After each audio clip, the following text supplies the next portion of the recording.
3. Cubaan 1 2 3. Cubaan 1 2 3. Cubaan 1 2 3. Bismillahirrahmanirrahim.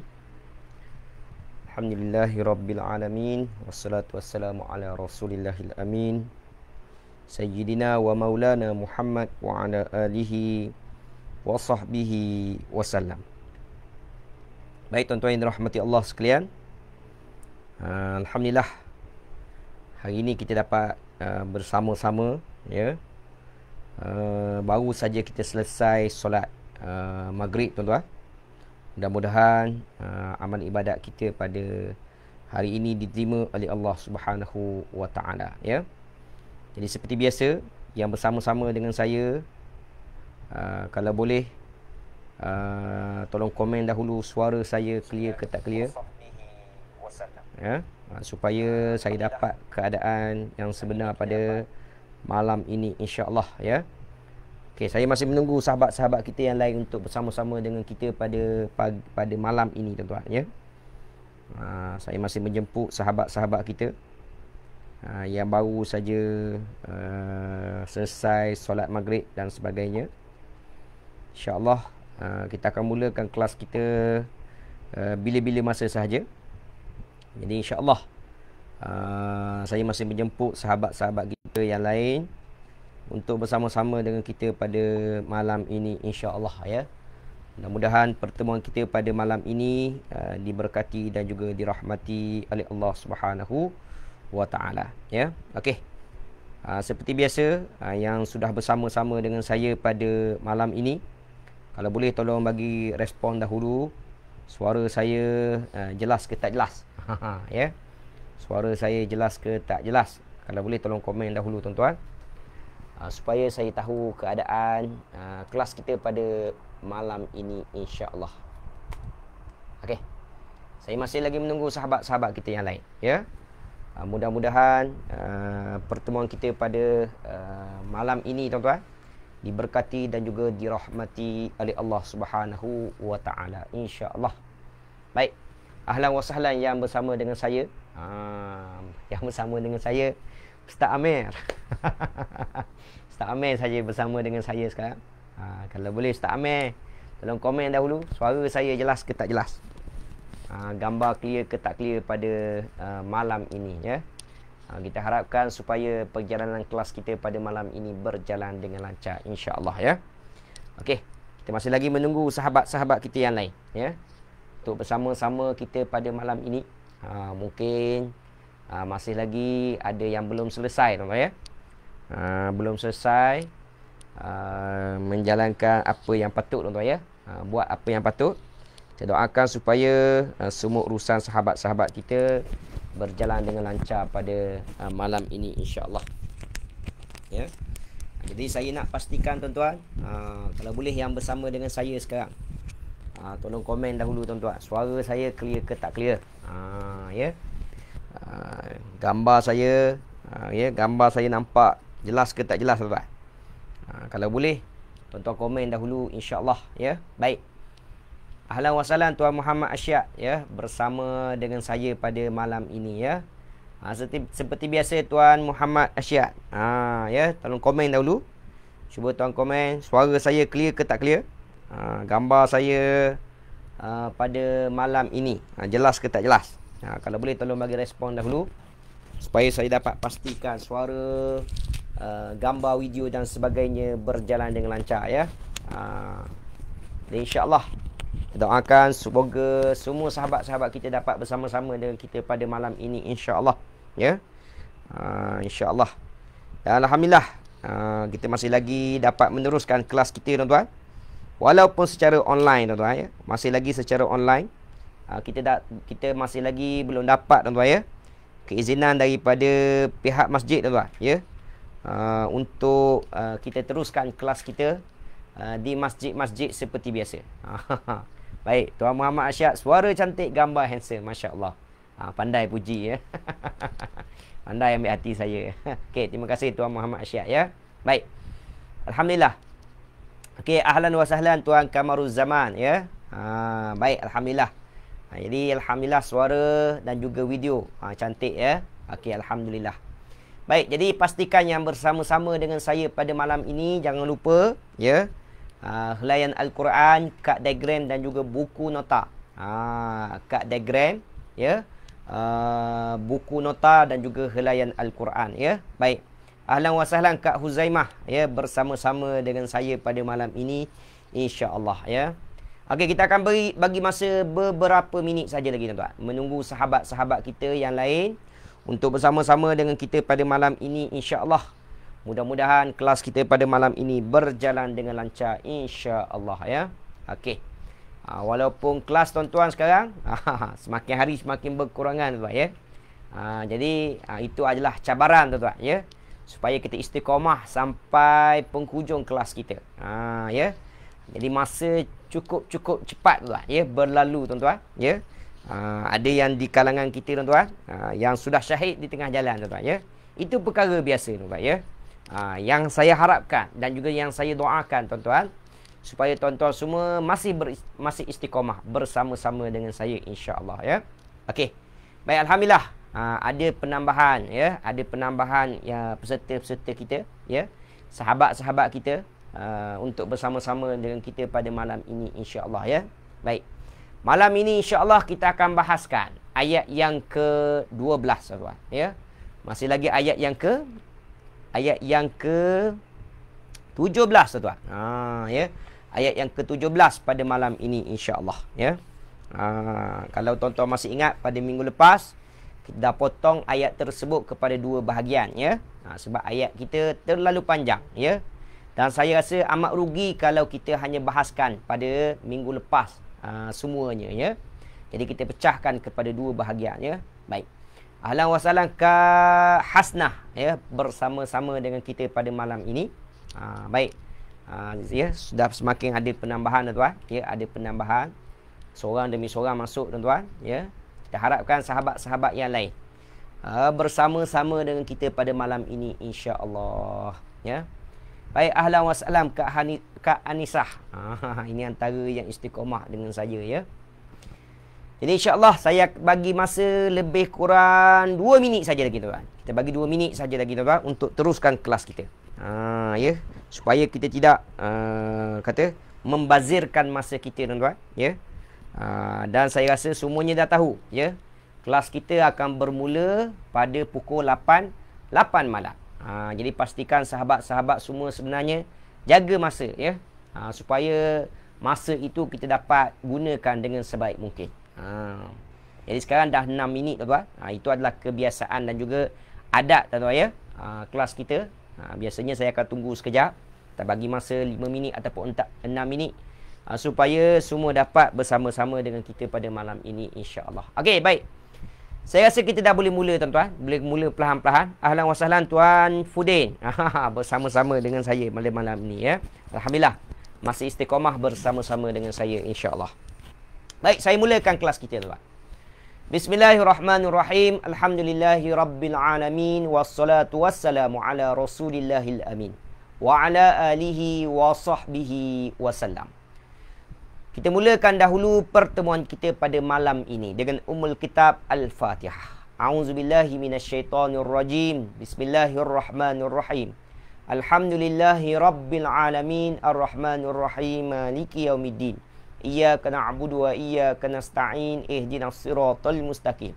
Siratal ladzina an'amta 'alaihim ghairil maghdubi 'alaihim waladdallin. Amin. Bismillahirrahmanirrahim. Allahumma arhamna bil Qur'an waj'alhu lana imaman wa nuran wa hudan wa rahmah.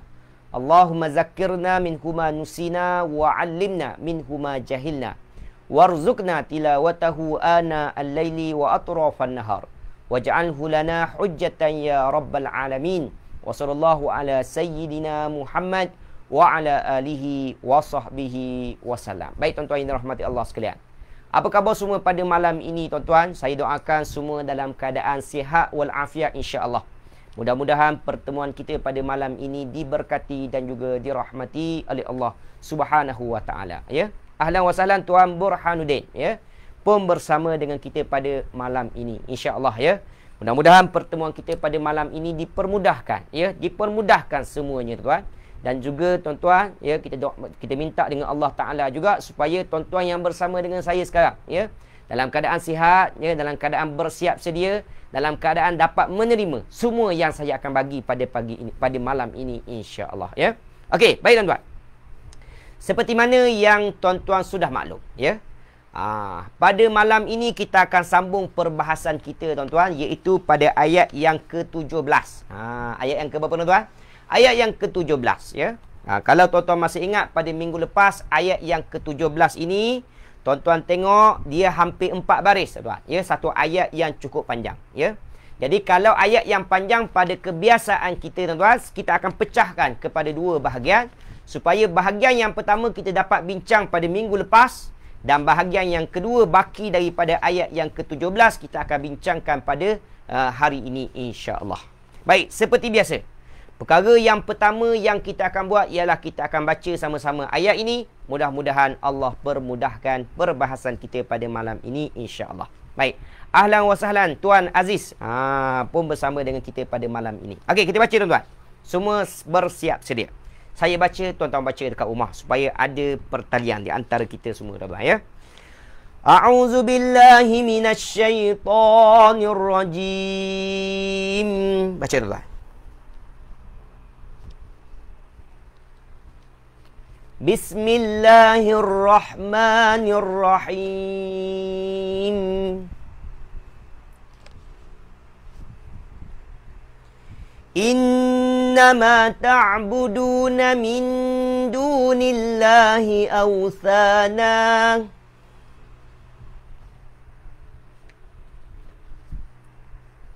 wa takhluquna ifka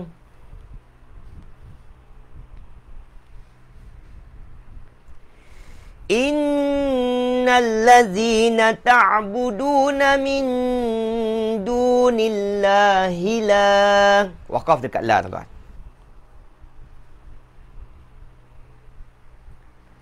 La yamlikuna lakum rizqa.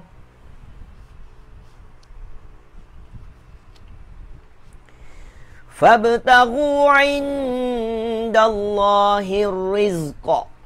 Qalqalah, tuan-tuan, ya. Baik, ulang sekali lagi, tuan-tuan.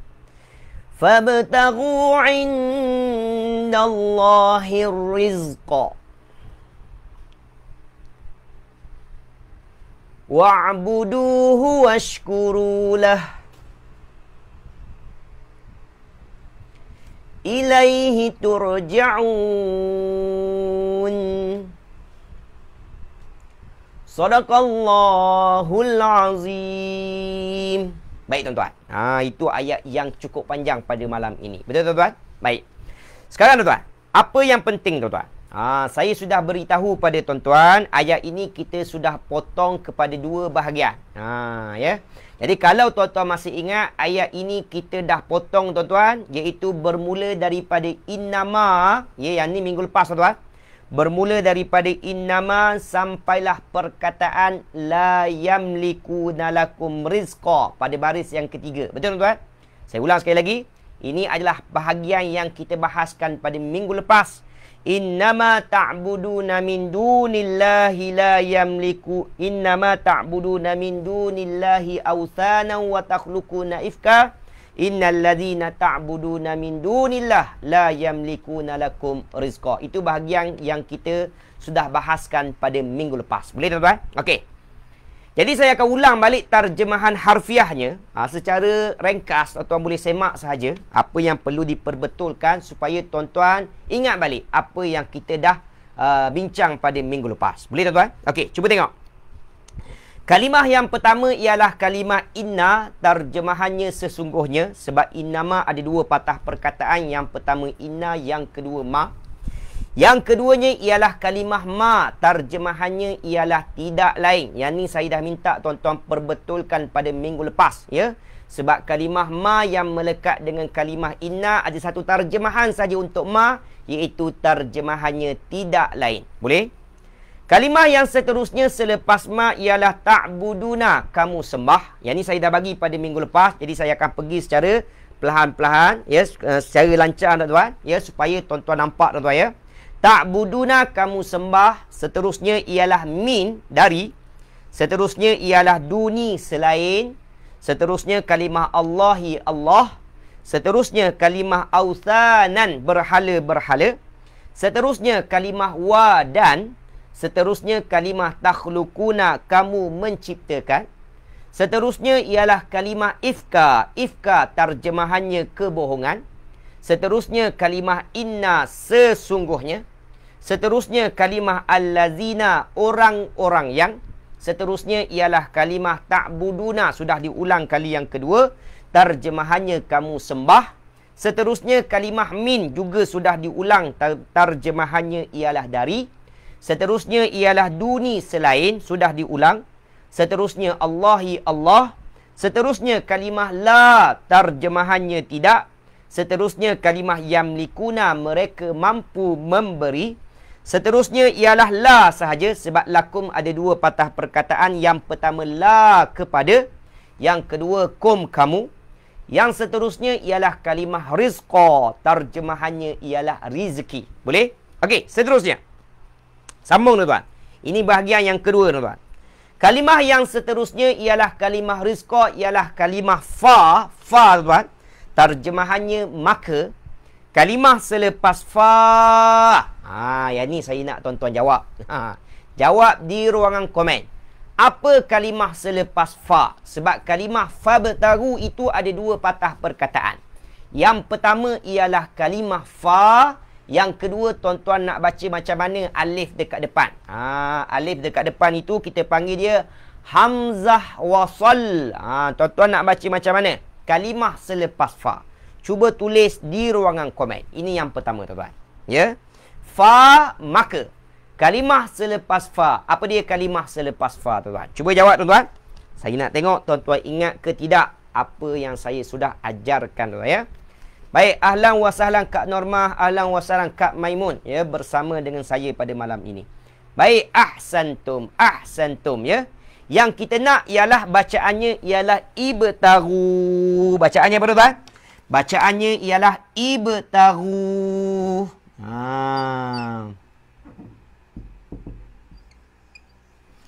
Ibtaru ya. Baik.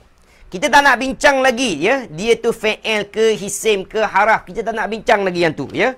Yang kita nak bincang sekarang ialah alif yang berada dekat depan itu ya. Alif dekat depan itu kita panggil dia hamzah wasal. Kita nak baca hamzah ini kita tengok huruf yang ke berapa?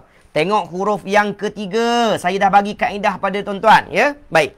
Kalau tuan-tuan perhati huruf yang ketiga ialah huruf ta. Ta itu berbaris apa? Ta itu berbaris atas. Maka kalau huruf yang ketiga itu berbaris atas, maka tuan-tuan nak baca U ke I? Jawapannya tuan-tuan kena baca I. Sebab orang Arab tak akan baca A. Tuan-tuan. Boleh tuan-tuan?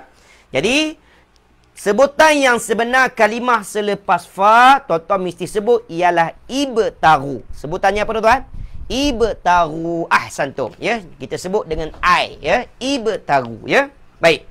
Apa terjemahan ibtaru tuan-tuan? Terjemahannya ialah carilah oleh kamu. Tambah perkataan oleh tuan-tuan. Ya. Ibtaru terjemahannya carilah oleh kamu. Tambah perkataan oleh. Ahlan wa sahlan Kak Wan Fauziah bersama dengan kita pada malam ni ya. Okey. Kalimah yang seterusnya selepas ibtaru. Kalimah apa tuan-tuan? Inda. Terjemahannya di sisi. Kalimah selepas inda ialah kalimah Allahi Allah. Kalimah selepas Allahi kalimah ar-rizqa. Ar-rizqa. Rizki juga. Kalimah selepas ar-rizqa ialah kalimah wa tuan-tuan. Sebab wa'buduhu itu ada 3 patah perkataan. Wa tuan-tuan ya. Yang pertama ialah wa. Yang kedua. Tulis di ruangan komen. Yang kedua tuan-tuan nak sebut macam mana tuan-tuan? Kalimah selepas wa. Tuan-tuan nak sebut macam mana ni tuan-tuan?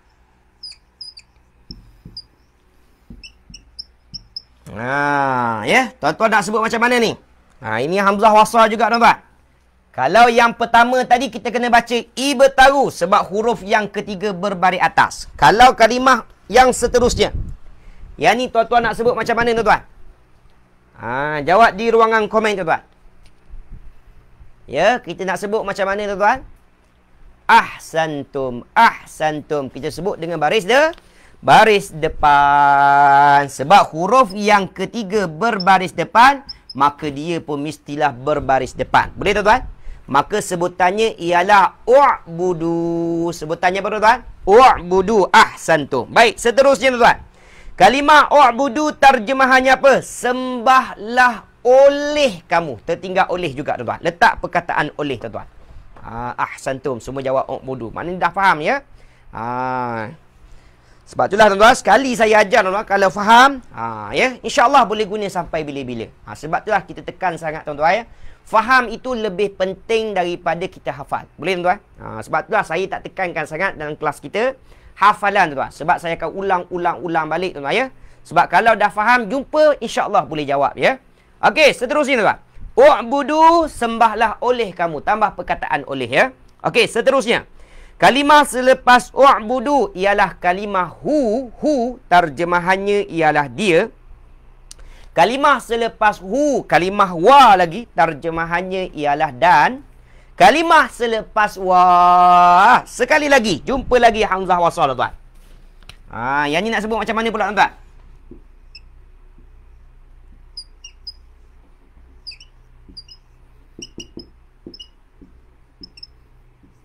Yang ni nak sebut macam mana tuan?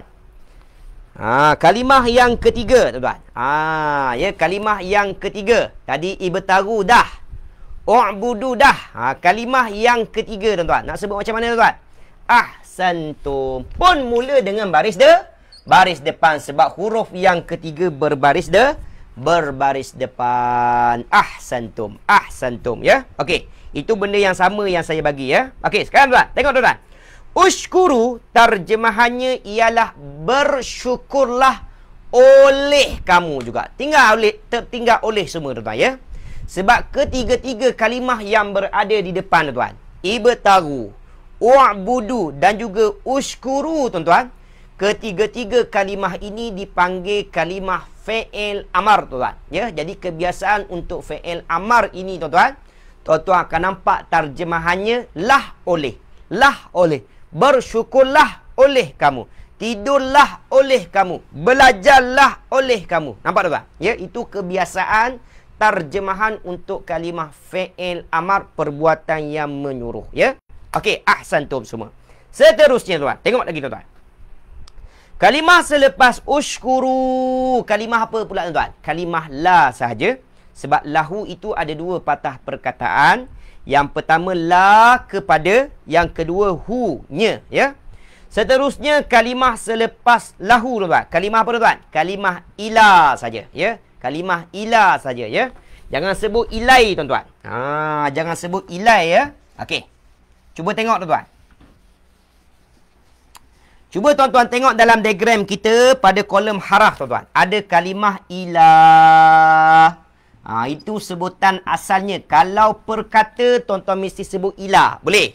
Tapi apabila dia bersambung dengan ha domir itu, tuan-tuan, maka barulah sebutannya ilaihi. Boleh, tuan-tuan? Barulah sebutannya ilaihi. Tapi kalau sepatah, jangan sebut ilai. Boleh, tuan-tuan? Ilai tidak ada makna dalam bahasa Arab. Yang ada makna dalam bahasa Arab ialah ilah. Boleh, tuan-tuan? Jadi ilah itu apabila melekat dengan hi, barulah bunyinya ilaihi. Boleh tuan-tuan? Kalau sepatah sebutannya ilah ya. Yang penting ilah terjemahannya kepada. Yang keduanya ialah hi, sama saja tuan-tuan, terjemahannya nya ya. Kalau tuan-tuan perasan tadi kita jumpa hu-nya, hi pun nya. Saya dah bagi kaedah, tuan-tuan boleh rujuk nota balik ya. Kemudian kalimah yang terakhir pada malam ini, kalimah turja'una, terjemahannya kamu akan dikembalikan. Turja'una, kamu akan dikembalikan. Okey, selesai tuan-tuan. Hari ini kita ada sedikit penambahan terjemahan untuk tiga kalimah tadi. Yang pertama u'budu, yang kedua ushkuru, dan sebelumnya tuan-tuan ada kalimah ibtagu. Ketiga-tiga kalimah ini tuan-tuan tambah terjemahan oleh sahaja. Boleh? Jadi carilah oleh kamu, sembahlah oleh kamu, bersyukurlah oleh kamu. Tinggal oleh-oleh itu tuan-tuan ya. Tambah tuan-tuan. Okey, dah selesai. Masuk pada terjemahan mafhum. Tengok tuan-tuan. Saya ambil daripada awal sampai akhir ya. Sebab malam ini saya nak tuan-tuan tengok keseluruhan ayat tuan-tuan ya. Sebab kita dah bagi kaedah tambahan pada minggu lepas kan. Okey, sekarang tengok tuan-tuan. Bermula daripada awal ayat tuan-tuan. Innama ta'buduna min dunillah. Sesungguhnya tidak lain apa yang kamu sembah selain daripada Allah, awthanan, hanyalah patung-patung berhala. Wa takhluquna ifka, dan kamu yang menciptakan kebohongan-kebohongan ya. Kamu yang menciptakan kebohongan. Innal ladzina ta'buduna min dunillah, sesungguhnya apa yang kamu sembah selain daripada Allah itu la yamlikuna lakum rizqa, mereka tidak mampu memberikan kepada kamu sebarang rezeki. Ya. Fabtaghu indallahi rizqa, maka carilah rezeki itu di sisi Allah. Wa'buduh, dan sembahlah Allah. Washkurulah, dan bersyukurlah kamu kepada Allah. Ilaihi turja'un, kerana hanya kepada Allah sahaja kamu akan dikembalikan. Saya akan ulang sekali lagi. Dengar betul-betul tuan-tuan. Dengar betul-betul ya. Innama ta'buduna min dunillah. Sesungguhnya tidak lain apa yang kamu sembah selain daripada Allah itu awthanan, hanyalah patung-patung berhala. Wa takhluquna ifka, dan kamu yang menciptakan kebohongan. Innal ladzina ta'buduna min dunillah, sesungguhnya apa yang kamu sembah selain daripada Allah itu la yamlikuna lakum rizqa, mereka tidak mampu memberikan kepada kamu sebarang rezeki. Fabtaru indallahi rizqa, maka carilah rezeki itu di sisi Allah Ta'ala. Wa'buduh, dan sembahlah Allah Ta'ala. Washkurulah, dan bersyukurlah kepada Allah Ta'ala. Ilaihi turja'un, hanya kepada Allah sahaja kamu akan dikembalikan. Harap-harap jelas tuan-tuan ya. Okey, sekarang tuan. Ada dua poin penting yang saya nak sentuh dekat sini tuan ya. Nak sentuh 3 pun tak apa ya. Sebab ayat Al-Quran ni memang istimewa. Kita boleh ambil daripada pelbagai sudut ya. Baik. Yang pertama tuan-tuan kena faham. Ayat yang ke-17 pada malam ini masih lagi berkait dengan cerita Nabi Ibrahim dan juga kaumnya. Saya ulang sekali lagi, ini poin yang pertama. Cerita kita, ayat kita pada malam ini ayat yang ke-17. Bermula daripada innama, tuan-tuan. Sampailah kalimah turja'un. Semuanya ini berkait dengan cerita Nabi Ibrahim dan juga kaumnya. Itu yang pertama. Yang kedua, tuan-tuan. Dengar betul-betul, tuan-tuan. Yang kedua. Allah bagi isyarat kepada kita, tuan-tuan. Ya, Allah bagi isyarat kepada kita, tuan-tuan. Ya. Nak bagi tahu, tuan-tuan, rezeki itu hakikatnya daripada siapa, tuan-tuan? Rezeki itu hakikatnya daripada Allah Ta'ala. Ya. Jadi, orang-orang kafir, tuan-tuan, ya, orang-orang yang bukan Islam, ya, dia pergi berdoa, tuan-tuan. Dia minta dengan Tuhan-Tuhan diorang, tuan-tuan, ya. Pada hakikatnya Tuhan-Tuhan orang ini, tuan, langsung tidak mampu berikan apa-apa rezeki, tuan. Ya. Sebab rezeki itu hakikatnya daripada siapa? Daripada Allah Ta'ala. Ya. Jadi kenapa Allah bagi juga rezeki walaupun mereka berdoa pada Tuhan-Tuhan mereka? Yang tu adalah ujian keimanan, tuan. Ya. Sebab kita ada akal, tuan. Boleh fikir, tuan. Ya. Batu yang asalnya tidak boleh bergerak tiba-tiba boleh berkuasa, mampu memberikan. Mampu memberikan rezeki, tuan. Itu adalah satu kedangkalan akal kita, tuan. Ya. Betapa bodohnya akal itu, tuan. Ya. Sebab itulah kita kata, tuan, orang bukan Islam bodoh, tuan. Itu hakikatnya, tuan. Ya. Tapi janganlah kata dia orang tu bodoh, tuan. Boleh? Dan kita sepatutnya puji, tuan. Orang-orang Islam itu adalah orang yang cerdik. Ya, sebab apa cerdik, tuan? Dia mampu nampak, tuan. Dia mampu melihat bahawa Allah itu sebenarnya hakikatnya dialah yang berikan rezeki. Itu poin yang kedua. Yang ketiga, tuan-tuan. Yang ketiga. Ini yang paling penting. Yang berkait dengan bahasa Arab. Cuba tengok, tuan-tuan. Cuba tengok. Dalam ayat kita, tuan-tuan, ada perkataan rizqa, tuan-tuan. Ada 2 kalimah rizqa. Rizqa yang pertama, tuan-tuan, tanpa alif lam. Rizqa yang pertama tanpa alif lam. Betul, tuan? Dibaca rizqan. Ya. Dan rizqa yang kedua, ar-rizq. Ada alif lam dekat depan. Ar-rizq. Ar-rizq. Ar-rizqa. Dibaca dengan baris atas, ya. Okey, perhati tuan-tuan. Dalam ayat ini, tuan-tuan, mengikut dari segi bahasa Arab, tuan-tuan, kita boleh faham, tuan-tuan, ya. Kita boleh faham satu perkara. Apa dia satu perkara tersebut, tuan-tuan? Kita pernah belajar. Dengar betul, ya. Kita pernah belajar, tuan-tuan. Apabila kalimah itu ada alif lam di pangkal, maka dia menunjukkan makna yang spesifik ataupun makna yang tertentu. Betul, tuan-tuan? Jadi, kalimah rizki yang kedua ada alif lam dekat depan. Bermaksud apa rizki dekat sini, tuan? Nanti kita jelaskan. Boleh? Baik. Dan tuan-tuan kena faham, mana-mana kalimah yang tak ada alif lam, kebiasaannya kalimah itu adalah kalimah yang umum, tuan-tuan. Menunjukkan umum, ya. Rizki yang umum, tuan-tuan. Boleh? Baik. Sekarang, perhati, tuan-tuan. Perhati, tuan-tuan, ya. Apa yang saya nak bagi tahu sekarang, kalimah rizqa yang pertama tak ada alif lam. Maka dia menunjukkan makna yang umum. Ya, makna yang umum, tuan-tuan. Maka termasuk semua dekat situ, ya. Sebutlah perkataan rizqa, tuan-tuan. Rizqa dekat sini, rezeki halal ke rezeki haram ke semua masuk, tuan-tuan. Ya, baik. Adapun kalimah rezeki yang kedua, tuan-tuan, ada alif lam di pangkal. Maka dia menunjukkan makna yang tertentu. Bukan umum, tuan-tuan. Bermakna ada rezeki yang tertentu yang kita kena faham. Boleh? Okey. Jadi kalau tuan-tuan dah faham setakat itu, tuan-tuan, tengok, ya. Kita baca balik apa yang Allah sebut, tuan-tuan. Allah nak menafikan, ya. Allah nak menafikan, ya. Benda yang mereka sembah itu selain daripada Allah itu, tuan-tuan, hakikatnya la yamlikuna lakum rizqa. Allah kata apa sekali lagi? Saya ulang sekali.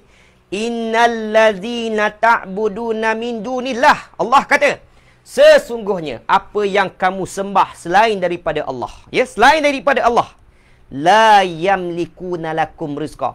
Pada hakikatnya, tuan-tuan, ya, mereka itu tidak mampu memberikan kepada mereka, tuan-tuan, kepada penganut mereka itu rezeki, tuan-tuan.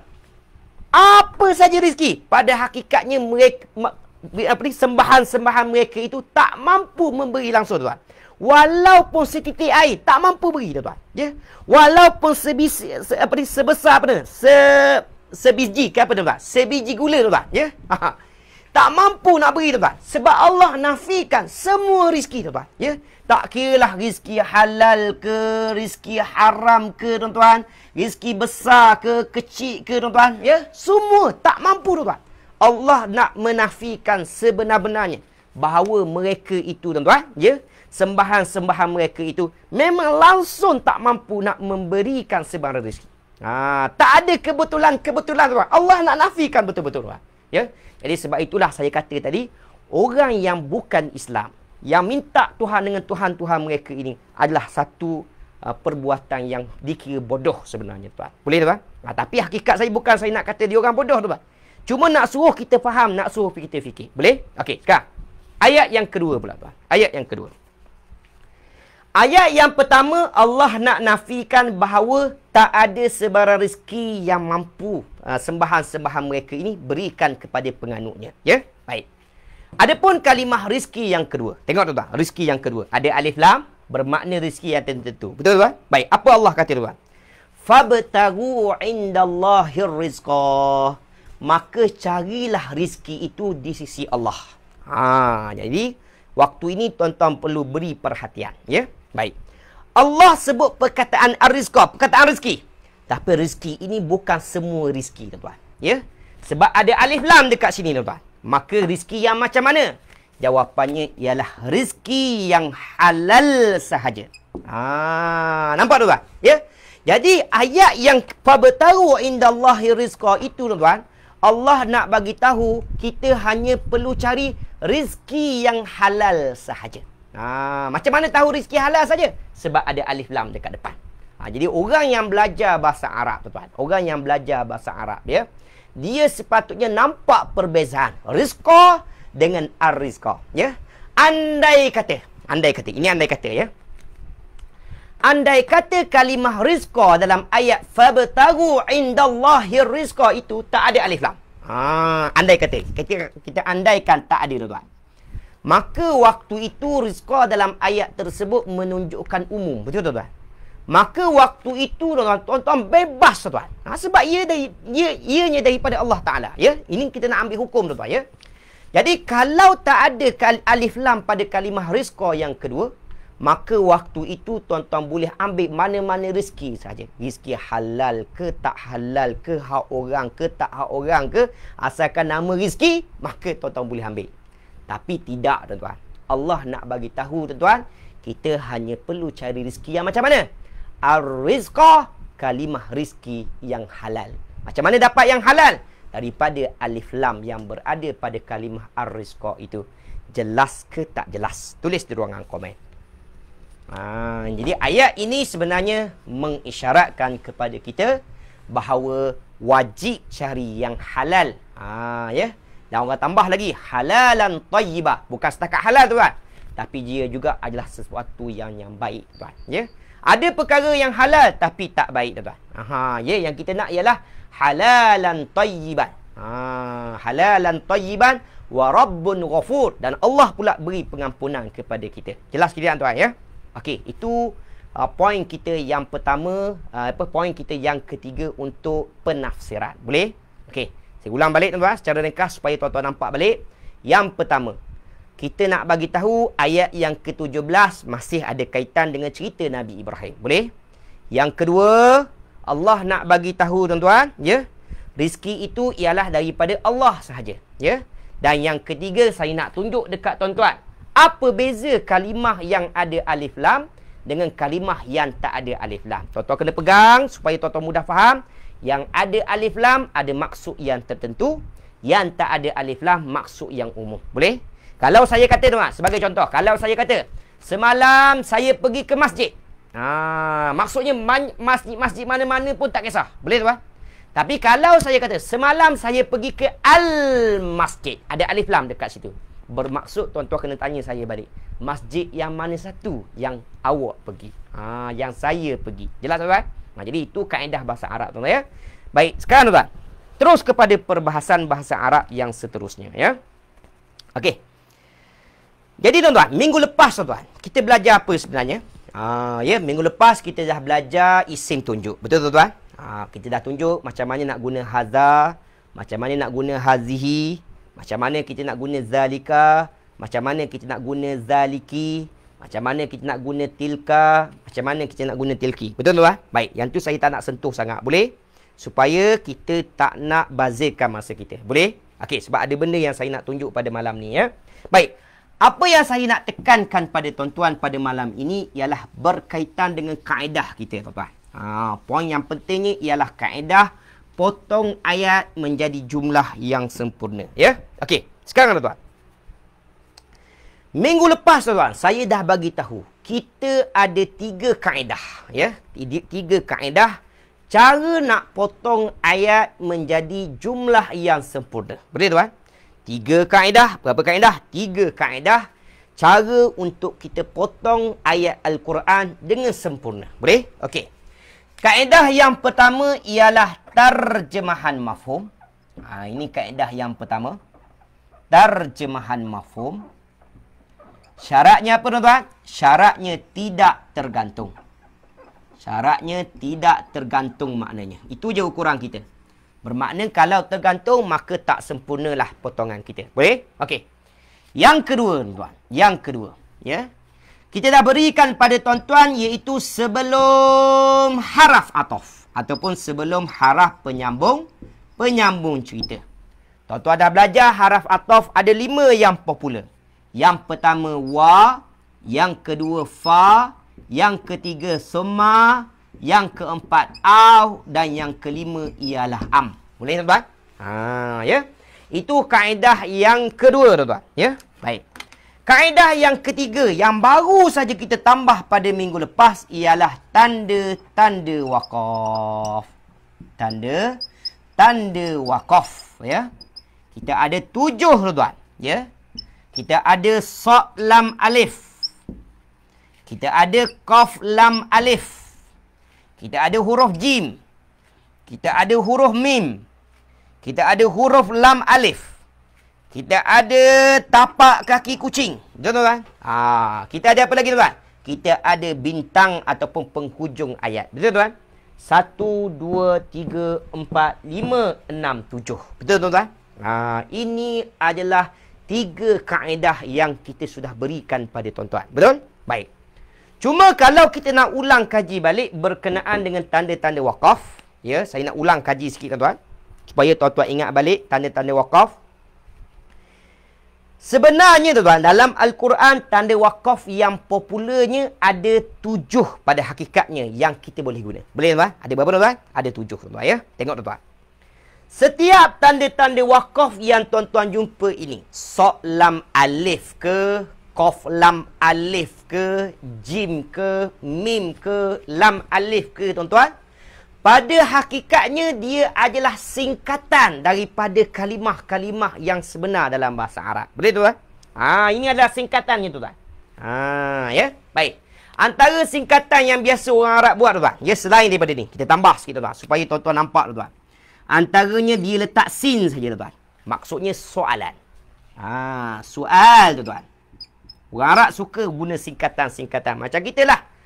Kita pakai short form kan? Ya. Nak tulis dengar tu dia tulis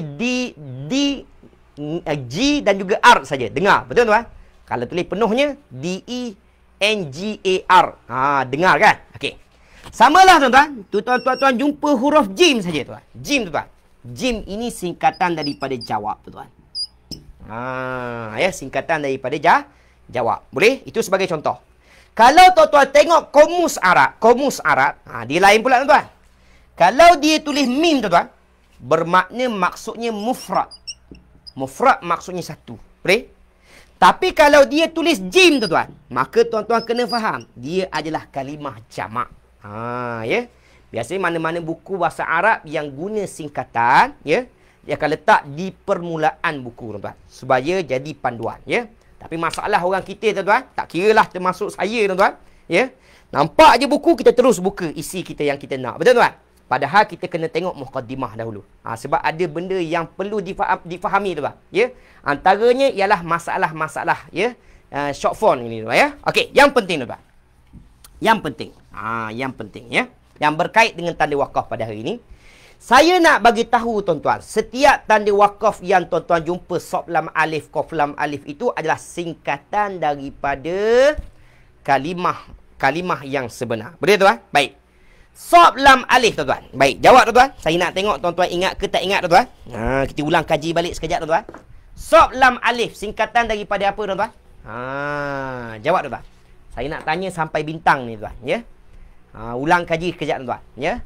Sod lam alif singkatan daripada apa tuan-tuan? Cuba jawab di ruangan komen. Sod lam alif. Tulis jangan dalam rumi saja tuan-tuan.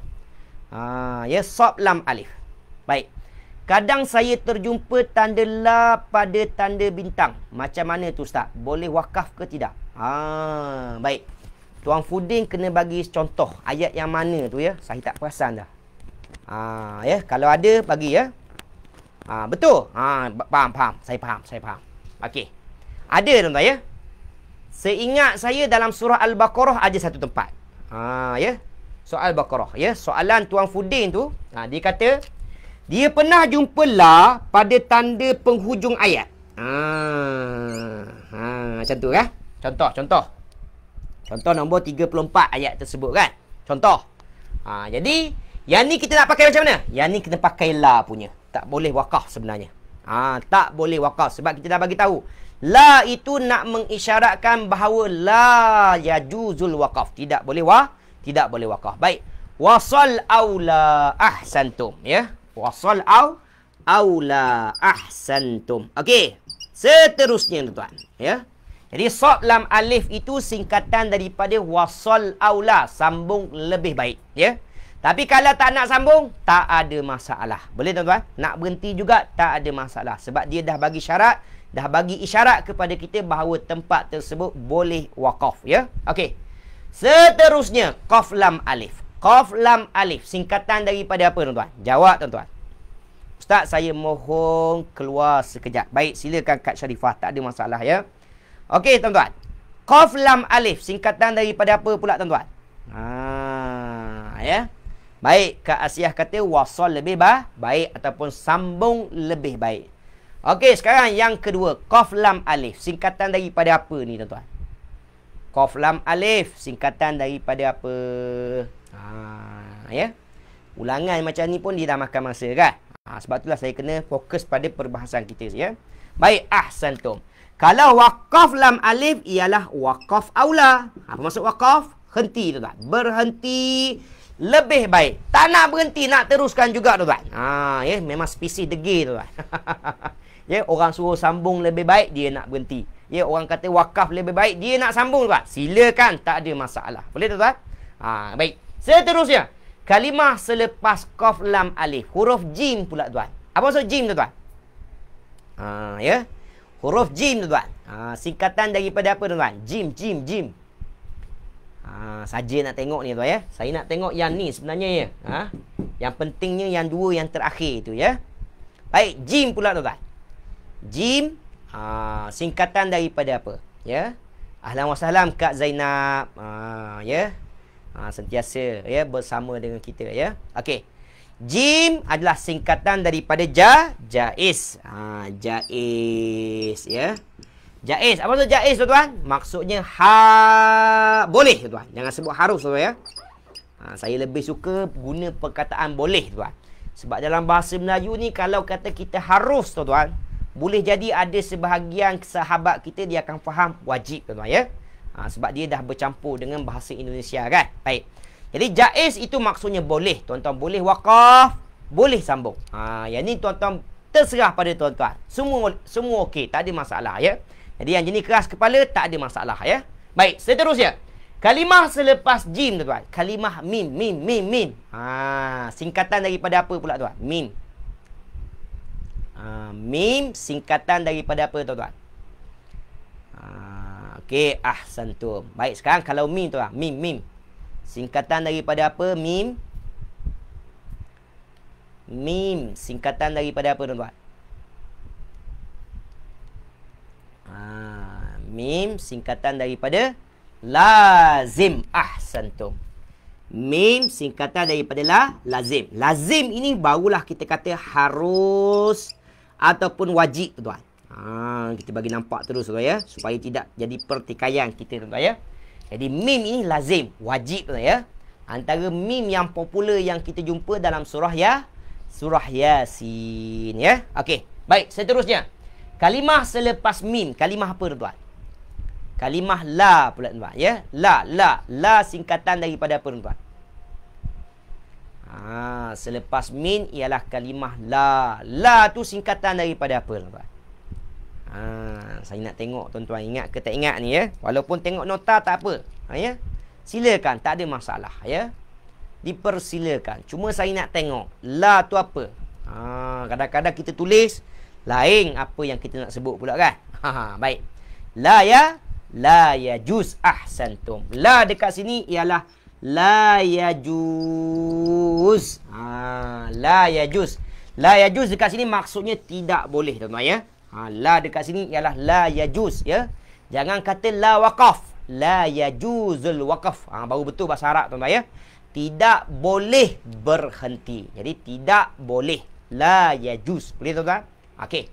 Seterusnya, tuan-tuan. Tapak kaki kucing. Apa dia tapak kaki kucing ni, tuan-tuan?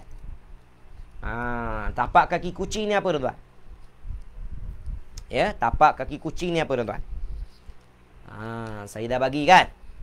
Tapak kaki kucing ialah waqaf pada salah satu tempat. Dalam bahasa Arabnya kita sebut macam mana, tuan-tuan? Cuba, tuan-tuan. Cuba. Okey, saya dah bagi Arabnya. Saya nak tengok macam mana dia tulis. Apa yang dia tulis, yang itulah sebenarnya yang dia catik dalam buku nota pada minggu lepas kan. Okey. Jadi tapak kaki kucing itu ialah berhenti pada salah satu. Betul, tuan-tuan? Okey. Arabnya apa, tuan-tuan? Arabnya. Ya. Arabnya apa, tuan-tuan? Berhenti pada salah satu tempat ni apa dalam bahasa Arab? Berhenti pada salah satu tempat. Sebut Arabnya. Saya nak Arabnya. Saya tak nak yang terjemahannya. Ya. Baik. Boleh wakaf pada salah satu tanda. Baik, yang tu saya tak tahu. Saya nak Arabnya. Tulis yang Arabnya. Arab yang dirumikan. Ya. Kalau tak ada keyboard untuk bahasa Arab, tulis bahasa Rumi, tuan. Ya. Tulis dalam Rumi supaya saya nampak apa yang tuan-tuan tulis sebenarnya. Okey, wakaf fi. Wakaf fi. Fi apa dia, tuan? Okey. Wakaf fi apa, tuan? Wakaf berhenti fi pada pada apa, tuan? Fi ihda maudi'aini. Ahsantum. Ihda maudi'aini. Ya. Apa maksud yang kita tulis? Wakaf berhenti fi pada ihda salah satu, maudi'aini dua tempat, ya. Sebab kita dah bagi tahu, ya. Peranan tapak kaki kucing ini kita boleh berhenti salah satu tempat, ya. Kalau tak nak berhenti, jangan berhenti dua-dua. Boleh, tuan-tuan? Ya.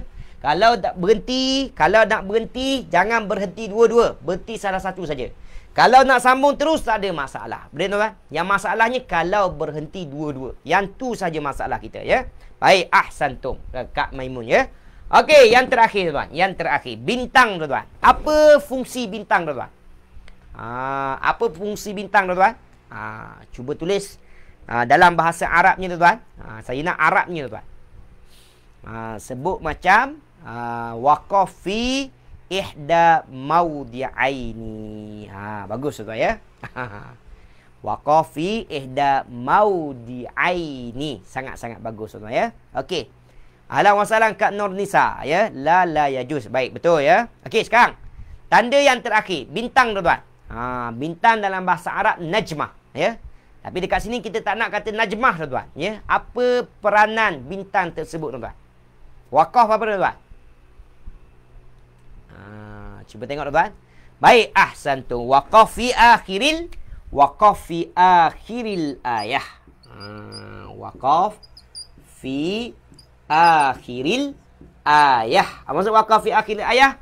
Wakaf di penghujung ayat, tuan, ya. Okey, sekarang, tuan. Sekarang, tuan, ya. Baik. Ini sekadar ulangan supaya tuan-tuan ingat balik apa yang kita dah belajar pada minggu lepas. Boleh, tuan? Walaupun nampak mudah, tuan, ya. Tapi kita orang yang belajar bahasa Arab, yang nak faham Al-Quran, wajib faham setiap tanda-tanda wakaf ini. Sangat-sangat penting. Boleh, tuan? Sangat-sangat penting, ya. Baik.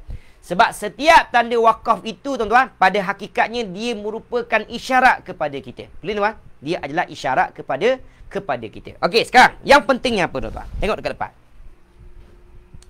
Ini adalah semua tanda-tanda wakaf yang kita dah belajar pada minggu lepas. Bermakna, tuan-tuan. Bermakna, tuan-tuan. Sekarang, tuan-tuan sudah ada 3 kaedah. Ada berapa kaedah, tuan-tuan? Ada 3 kaedah. Cara nak potong ayat kita menjadi jumlah yang sempurna. Okey, sekarang apa yang saya nak tekankan pada malam ni, tuan? Dengar betul-betul. Yang pertama, tuan-tuan kena faham. Ketiga-tiga kaedah yang berada di depan, tuan, yang kita tulis dekat depan, terjemahan mafhum, sebelum hara ataf, tanda-tanda wakaf. Ingat, tuan. Terjemahan kaedah yang paling terbaik, yang tepat 100% ialah nombor 1 saja, tuan. Ini yang paling tepat, tuan, ya. Adapun nombor 3 tak tepat ke, ustaz? Kadang-kadang kita boleh potong lagi. Jadi kurang, tuan, ya. Macam kurang, tuan, ya. Baik. Jadi kaedah yang paling tepat ialah terjemahan mafhum. Baik, mesti tuan-tuan tanya saya, habis tu, ustaz, macam mana saya nak tahu terjemahan mafhum? Sabar, tuan, ya. Cuma sekarang ni, tuan, kita nak bagi tahu kaedah yang paling terbaik ialah mesti faham terjemahan mafhum. Kena faham keseluruhan ayat, ya. Yang tu kita akan bagi perlahan-perlahan dekat tuan-tuan. Boleh?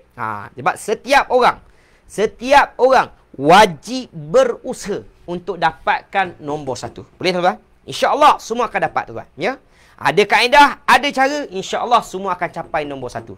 Cuma saya nak bagi kaedah, nak bagi tahu tuan-tuan, nak bagi tahu pada malam ini, kaedah yang paling terbaik ialah nombor 1, terjemahan mafhum. Boleh tuan-tuan? Apabila tuan-tuan faham ayat tersebut sebenarnya, bermakna nombor 2 dan juga nombor 3 ini tak perlu lagi dekat tuan-tuan. Boleh? Baik. Oleh kerana kita ini masih lagi di peringkat awal, di peringkat asas. Boleh tuan? Jadi saya terpaksa tambah 2 kaedah tambahan. Boleh tuan? Dan kita dah bagi tahu nombor 2 sebelum haraf ataf ini tidak tepat 100%. Ada waktu kita boleh potong, ada waktu kita tak boleh potong. Betul tuan-tuan? Ini kaedah yang kedua. Dan kaedah yang ketiga juga tuan-tuan, ini boleh membantu kita. Tapi tidak tepat 100%. Betul tuan? Sebab kadang-kadang walaupun kita nampak ada tanda wakaf, kadang-kadang dalam potongan tanda wakaf tersebut, di tengah-tengahnya kita boleh potong kepada 2 jumlah ataupun hatta 3 jumlah pun kita boleh potong lagi. Boleh tuan? Jelas? Okey, itu perkara yang pertama. Perkara yang pertama. Okey. Perkara yang kedua tuan-tuan. Perkara yang kedua yang saya nak tuan-tuan faham. Macam mana kita nak guna 3 kaedah ini? Saya dah bagi tuan-tuan. Mula daripada nombor 3. Mula daripada mana tuan? Mula daripada nombor 3. Tengok dahulu dalam ayat kita ada ke tidak tanda wakaf. Kebiasaannya kita nak guna ini ketika mana ayat kita ayat yang panjang. Kalau ayat yang pendek ada lagi tanda wakaf, lagi memudahkan urusan kita. Boleh tuan? Baik. Yang pertama, lihat tanda wakaf. Dalam ayat kita ada ke tidak tanda wakaf. Kalau ada, potong dulu tuan. Ambil bahagian tersebut tuan. Kemudian barulah pergi nombor 2. Terjemahan mafhum. Semak dalam potongan tersebut ada ke tidak haraf ataf. Boleh tuan? Kadang-kadang haraf ataf itu saya dah bagi tahu, dia tidak tepat 100%. Boleh tuan?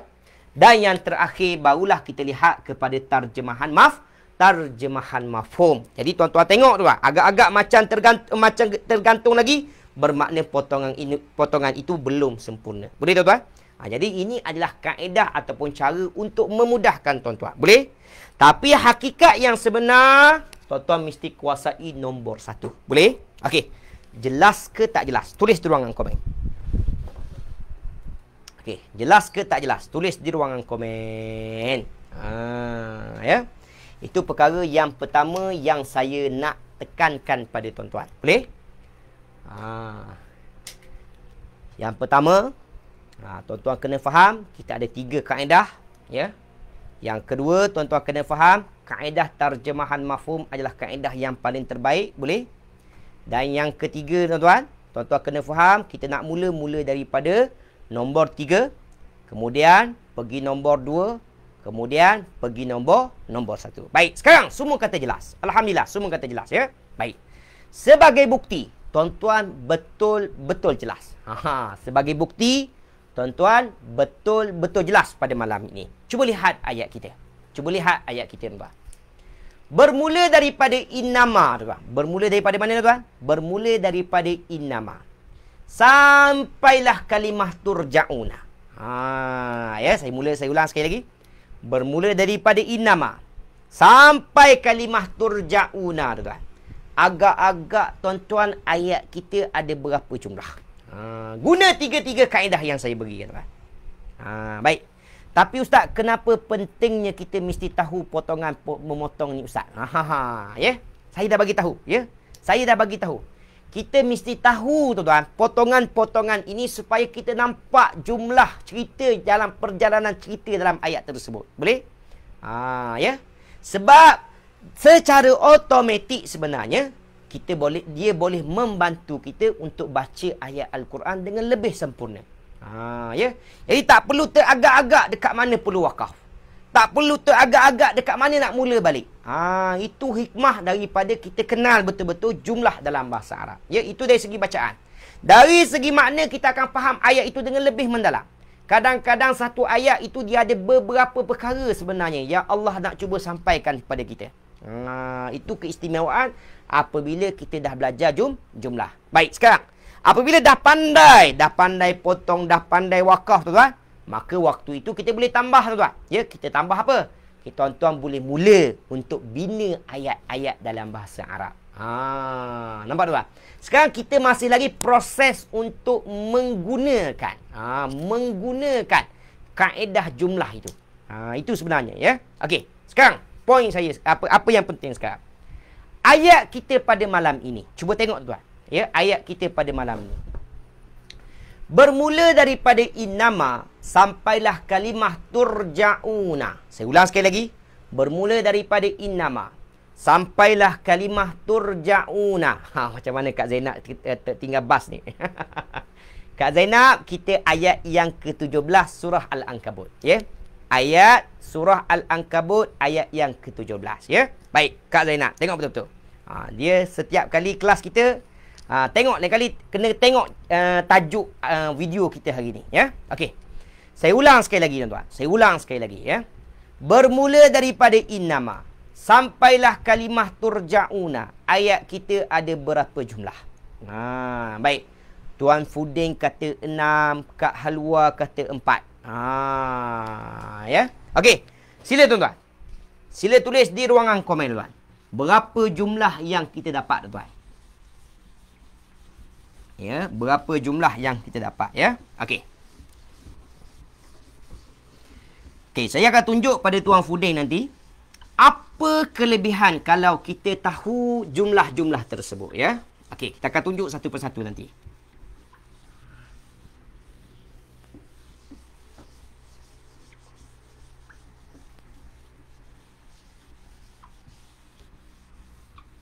Okey.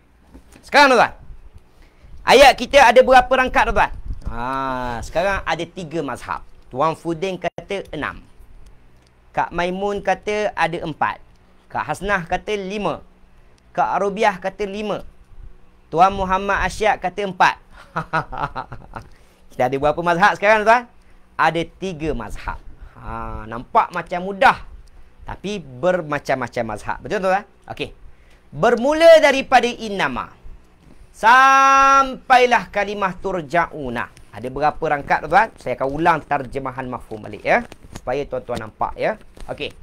Tapi kalau tak ulang pun tak ada masalah sebenarnya, sebab saya dah bagi 3 kaedah tersebut, ya. Okey, sekarang cuba tengok. Cuba tengok. Okey, jawab dulu soalan saya tuan. Dalam ayat kita pada malam ini ada berapa tanda wakaf? Jawab dulu soalan saya tuan. Ayat kita pada malam ini ada berapa tanda wakaf? Jawab tuan-tuan. Ya, baik. Saya tak nak kata 3 betul, 4 betul, 5 betul, 6 betul. Saya tak nak bagi tahu. Kita bincang sama-sama, ya.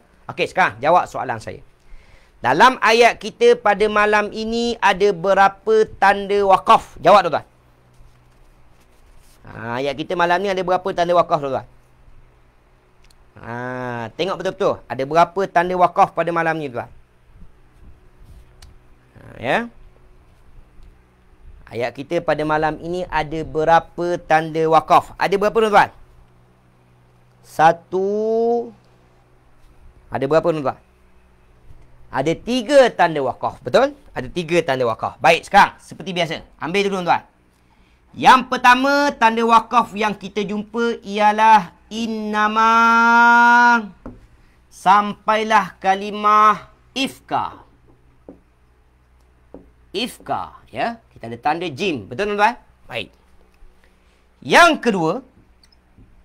kedua inna sampailah kalimah apa tuan-tuan?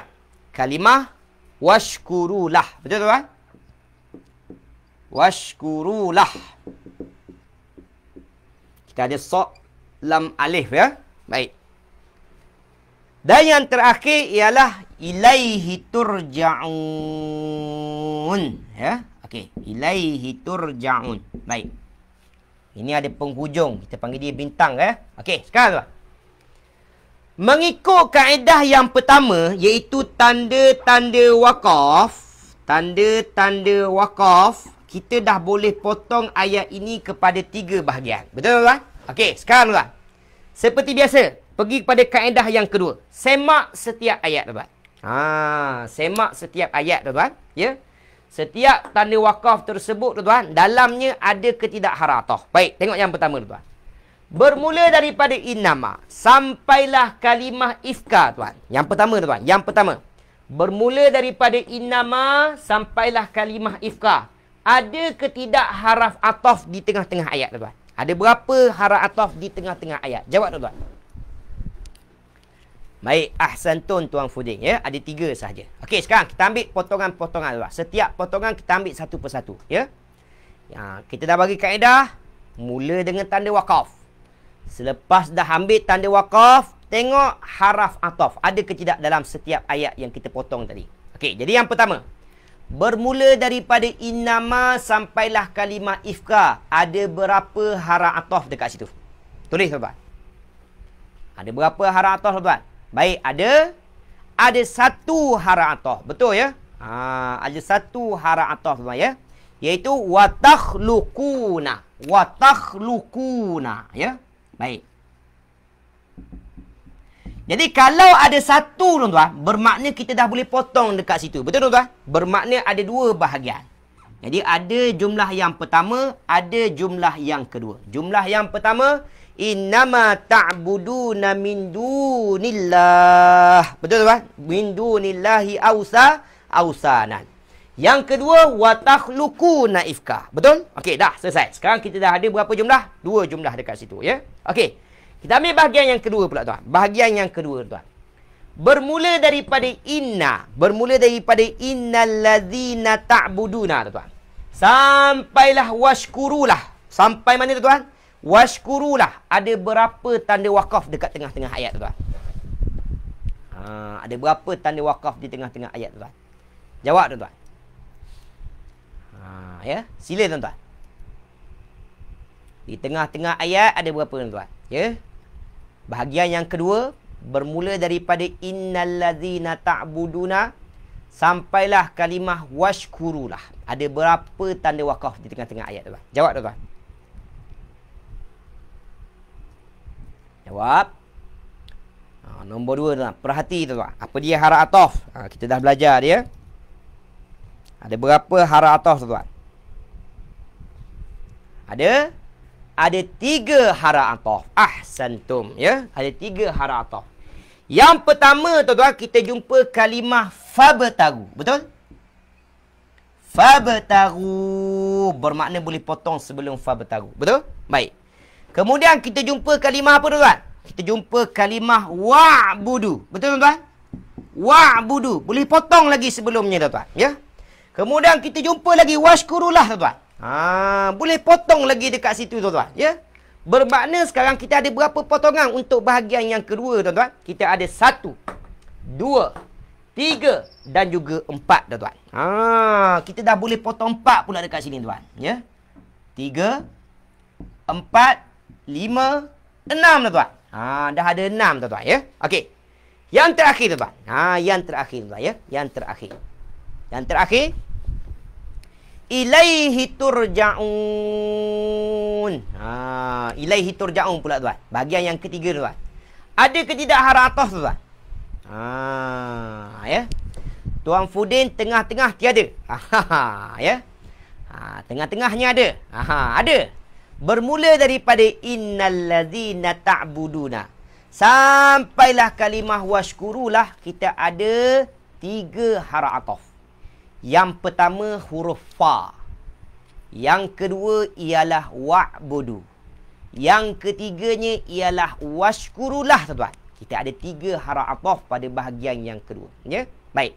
Adapun ayat yang terakhir tidak ada haraf ataf, bermakna ini adalah satu jumlah. Betul, tuan-tuan? Bermakna hari ini, tuan-tuan, ayat yang kita baca itu, tuan-tuan, bermula daripada innama sampailah kalimah ilaihi turja'una, ada berapa jumlah sebenarnya, tuan-tuan? Cuba jawab, tuan-tuan. Ada berapa jumlah, tuan-tuan? Kesemuanya ada berapa? Jawab, tuan-tuan. Ada berapa jumlah dalam ayat kita ni, tuan-tuan? Ada berapa, tuan-tuan? Jawapannya ada 7 kesemuanya ada 7 semuanya jumlah pada malam ini, tuan-tuan, ya. Bermakna tuan-tuan kena faham, ada 7 perkara yang Allah nak bagi tahu kepada kita. Yang pertama, Allah nak bagi tahu apa, tuan-tuan, ya? Innama ta'buduna min dunillahi awthanan. Sesungguhnya apa yang kamu sembah selain daripada Allah itu dinamakan apa tuan? Awthanan, patung-patung berhala. Tak kiralah kamu sembah manusia ke, kamu sembah binatang ke, kamu sembah pokok-pokok ke, kamu sembah batu-batu ke, itu semua dalam bahasa Arab dipanggil apa? Awthanan, patung-patung berhala. Boleh? Baik. Yang kedua, Allah nak bagi tahu apa lagi tuan? Innalladzina ta'buduna min dunillah la yamlikuna lakum rizqa. Yang kedua tu ya. Yang kedua, wa takhluquna ifka. Yang kedua Allah nak bagi tahu, kamu yang menciptakan bahawa awthanan itu mampu memberi manfaat ataupun mampu memberi mudarat. Boleh? Ayat yang ketiga tuan, Allah nak bagi tahu apa? Innalladzina ta'buduna min dunillah la yamlikuna lakum rizqa tuan. Kita dah bincang tadi. Allah nak tegaskan pada rangkap yang ketiga, sesungguhnya awthanan itu langsung tidak boleh berikan apa-apa rezeki kepada kamu walaupun setitik air tuan-tuan. Tak mampu tuan-tuan, ya, tak mampu, ya. Kemudian Allah bagi tahu lagi tuan-tuan, fabtagu indallah rizqa. Kalau betul-betul nak cari rezeki, carilah rezeki yang halal di sisi Allah Taala, ya.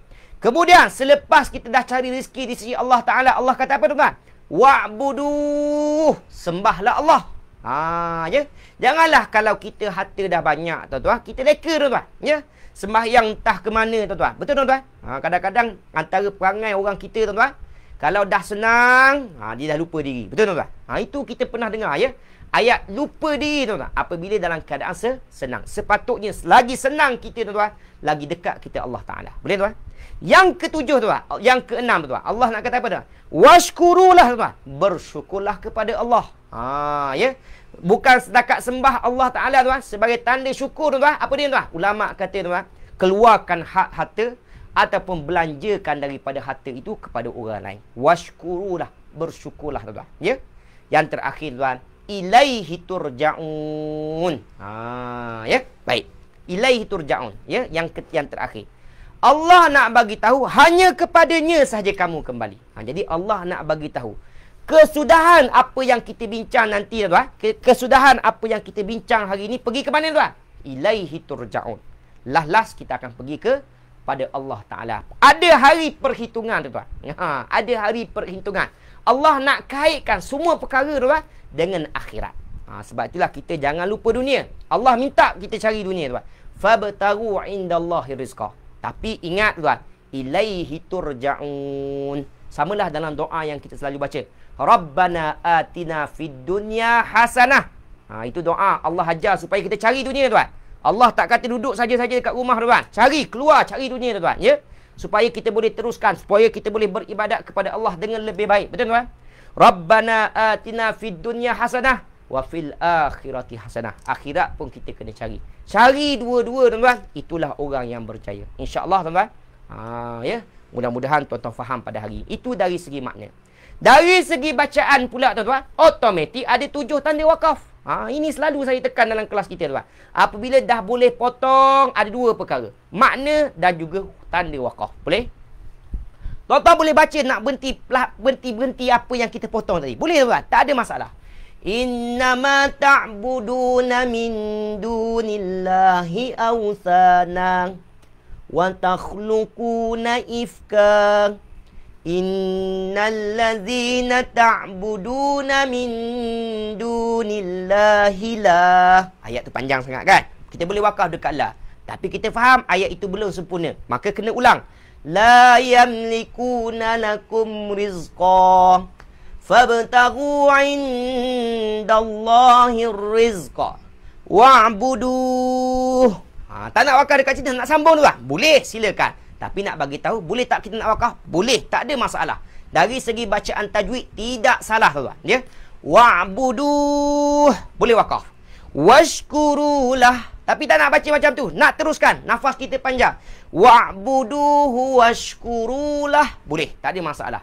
Ilaihi turja'un. Jelas ke tidak tuan?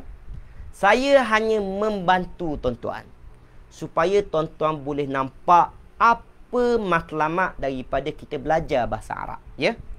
Salah satunya apabila kita mengenali ilmu jumlah. Ilmu jumlah. Jumlah ni apa?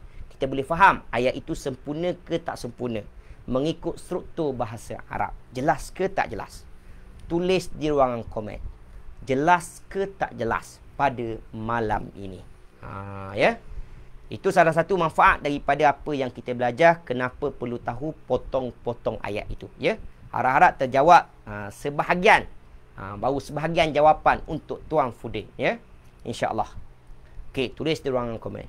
Jelas ke tak jelas? Ini yang saya cuba latih, tuan-tuan. Ya. Ini yang saya cuba latih, tuan-tuan sekarang. Potong ayat. Potong ayat. Dapatkan jumlah yang sempurna. Boleh? Okey, Tuan Kamarul Zaman kata je. Jelas insya-Allah. Ya. Kak Rubiah pun kata jelas. Ya. Baik. Sekarang, tuan. Perkara inilah yang saya akan latih sampai habis kelas kita. Sebab tuan-tuan dah ada 3 kaedah. Ya. Nanti tuan-tuan tanya saya pula. Ini antara perangai student kita. Ya. Kenapa Ustaz tak bagi awal-awal 3 ni, tuan? Ya, kenapa Ustaz bincang terjemahan mafhum, kemudian sebelum atau hari ni baru bagi terjemahan tanda-tanda wakaf? Kenapa tak awal-awal hari tu tak bagi 3-3? Saya pernah kena tanya macam tu, ya. Sabarlah, tuan-tuan, ya. Kita nak bagi perlahan-perlahan, ya. Ada yang jenis laju, tuan-tuan, dapat pick up semua perkara, ya. Tapi ada yang perlu saya bagi perlahan-perlahan supaya kita bergerak sama-sama, tuan-tuan. Ya, kita tak nak tinggal kawan kita. Kalau tertinggal kawan kita tak seronok, tuan-tuan, ya. Jadi insya-Allah mudah-mudahan dengan latihan yang kita akan buat selalu, tuan-tuan, tuan-tuan akan mahir seperti mana saya buat, tuan-tuan. Insya-Allah, ya. Jangan bimbang. Okey, sekarang, tuan-tuan, kita masuk kepada perbahasan kita, tuan-tuan. Ya. Kita masuk pada perbahasan jumlah, tuan. Okey. Rehat 2 minit, tuan-tuan. Kesian dekat saya. Rehat 2 minit, tuan. 2 minit saja, tuan. Bagi saya masa rehat sekejap, tuan.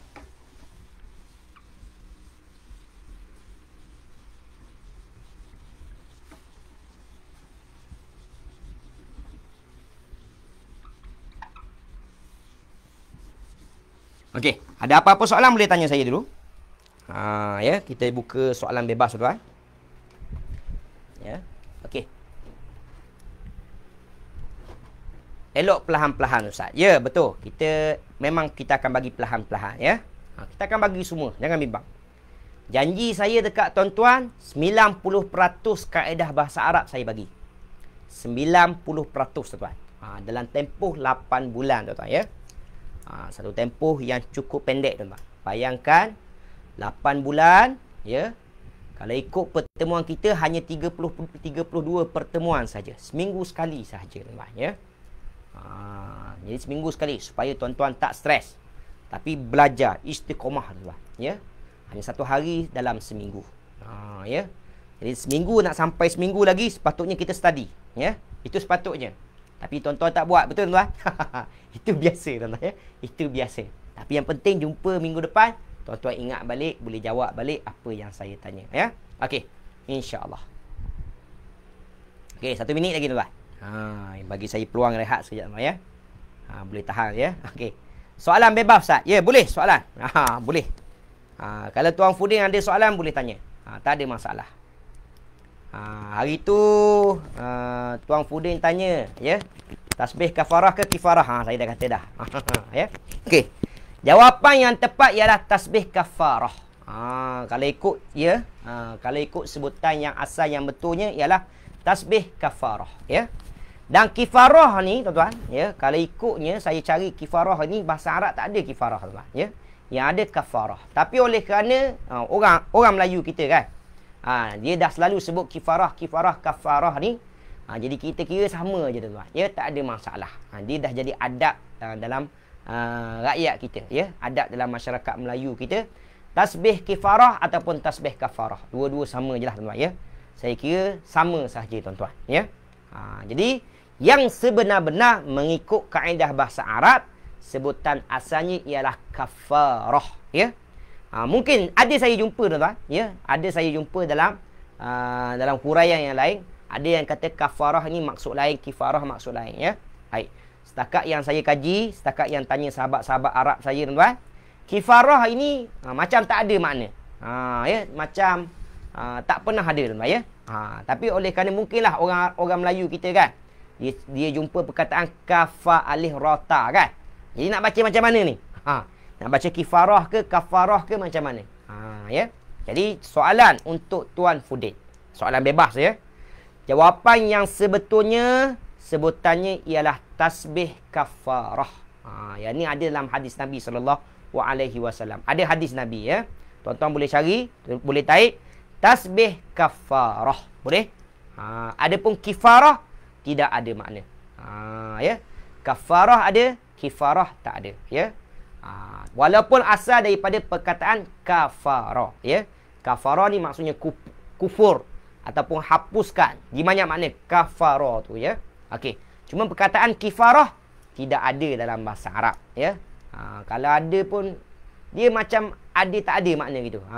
Ya. Takat yang saya tanya sahabat saya lah.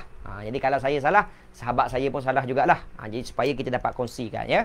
Jadi jawapan saya untuk Tuan Fudin, tasbih yang kalimah yang sebenar ialah tasbih kafarah. Ya. Kafarah, kafaratul majlis. Itu sepatutnya. Dia dalam bahasa Arab, orang Arab guna apa? Kafaratul majlis. Kafaratul majlis.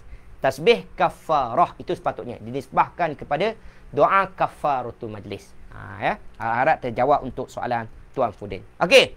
Masuk pada perbahasan kita tuan-tuan. Saya nak ambil satu saja tuan-tuan.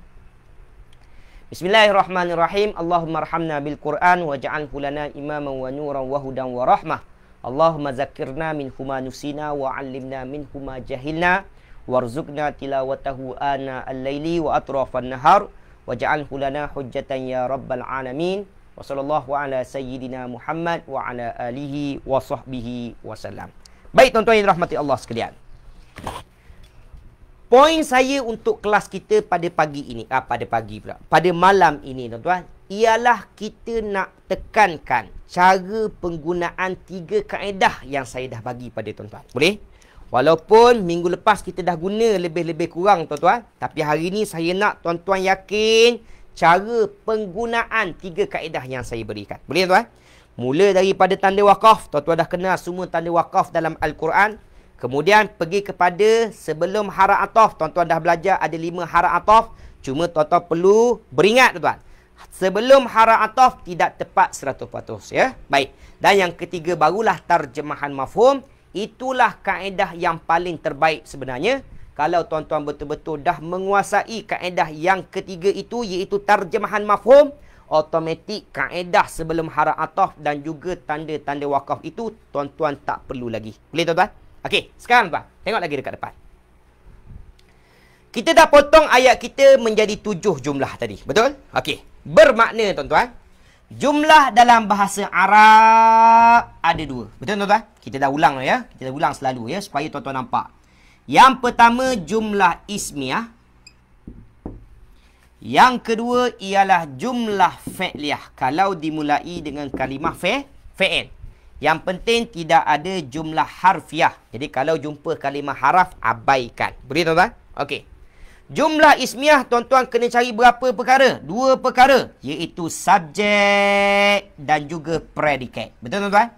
Subjek perkara yang kita nak bincang. Predikat benda yang kita nak bahaskan. Betul tuan-tuan? Ada apa dengan subjek? Boleh tuan-tuan? Subjek dan predikat dalam bahasa Arab saya dah bagi. Iaitu namanya mubtada dan juga khobar tuan-tuan. Baris asasnya 2-2 baris depan. Tuan-tuan ya? 2-2 baris depan. Mubtada baris depan, khobar pun baris depan. Betul? Okey. Jumlah fi'liyah. Kalau jumlah itu dimulai dengan kalimah fi'il, cara nak bahaskan tuan-tuan kena cari 3 perkara saja. Cari fi'il yang nak dibahaskan. Siapa pelaku perbuatan tersebut? Ada ke tidak yang kena perbuatan tersebut? Kita panggil dia fa'il, fa'il dan juga maf'ul. Boleh? Baik. Fa'il dalam bahasa Arab berbaris depan, maf'ul sahaja yang berbaris atas. Boleh tuan-tuan? Ini adalah ulangan secara ringkas supaya tuan-tuan ingat balik jumlah dalam bahasa Arab ya. Baik. Jadi dah potong ayat tadi menjadi jumlah, sekarang kita nak bahaskan setiap jumlah tuan. Sebab setiap jumlah dalam bahasa Arab di antara 2 saja.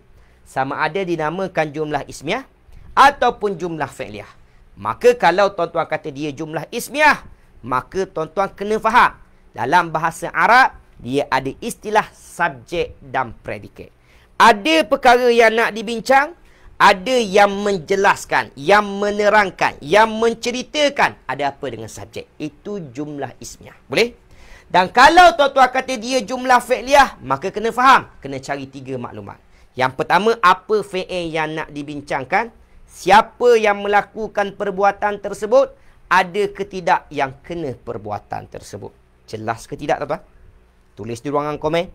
Ingat ke tak ingat? Tulis di ruangan komen. Ingat ke tak ingat? Sebab kita nak bahaskan jumlah yang pertama saja. Kita kena praktik setiap minggu, wajib ada, tuan-tuan, supaya tuan-tuan ingat cara nak guna, ya. Ini teori, tuan-tuan, ya. Teori, tuan-tuan, supaya tuan-tuan nampak cara nak guna, ya. Okey, ingat ke tak ingat? Tulis di ruangan komen. Ayat yang pertama, tuan-tuan. Innama ta'buduna min dunillahi awsana. Innama ta'buduna min dunillahi awsana. Ya. Innama ta'buduna min dunillahi awsana. Ya. Okey. Kita dah bagi tahu inna sesungguhnya, ma tidak lain, ta'buduna kamu sembah, min dari, duni selain, Allah Allah, ausana berhala-berhala. Ya. Okey. Sekarang tengok tuan-tuan. Tengok tuan-tuan. Ini potongan yang pertama yang tuan-tuan potong tadi. Soalan saya ialah, ingat tak ingat, kemudian ingat kembali.